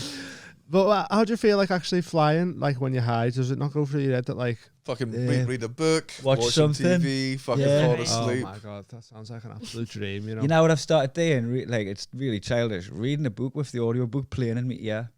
Do you know what? I think that would be dead helpful for me. It's so helpful. It keeps us on the track with a book. Yeah. I put it on a faster speed. Like put it times 1.5 or something. So, okay. So it doesn't speed reader. No, but it doesn't sound stupid. Yeah. It doesn't sound like a chipmunk's reading it out there if you got like 2 or 3. But you probably could do that because you're keeping up with your eyes is like quicker, so you don't need to be listening to everything like you would. It is easier. So that's a good plan. But we what was it? We got Running the Light by Sam Talent, and that's narrated by like Bert Kreischer and Adi Shafir. They all do like you can't listen to it. Yeah, they do like a paragraph, a chapter each. So like, but you can't really listen to it like you're saying because it's Bert Kreischer doing it. I know it, and he's fucking up the reading as well. Like he's reading it as bad as I'd be reading it. You get what I mean? Like it just puts you off listening to it a bit. Yeah, you don't follow the story as much. We need to try and get Adi Shafir on here as well. I've got to go. Yep. Yeah. What? I've got to run off. Oh yeah, no, Sam. We'll wrap it up. Yeah. Plug. Whatever. Go quick plug. I've got 2 specials on my website, Socio and X. One is free, one is a $5, and I've got 2 free specials on Netflix if you have a Netflix subscription. Go get on it. He's on tour as well, and I'm on tour with him opening for him. But I've got my own shows coming to Liverpool, Manchester, London, Leicester, and Glasgow. And you've got your own podcast. And we've got our own podcast. I've got a show on my website. If you go to my website, KaiHumphries.com, it's got all the website, the podcast and shit on, like everything that we do is on there. Thanks for coming down, guys. Proper appreciate it. You know where all our stuff is. Happy 420, everyone. See you later.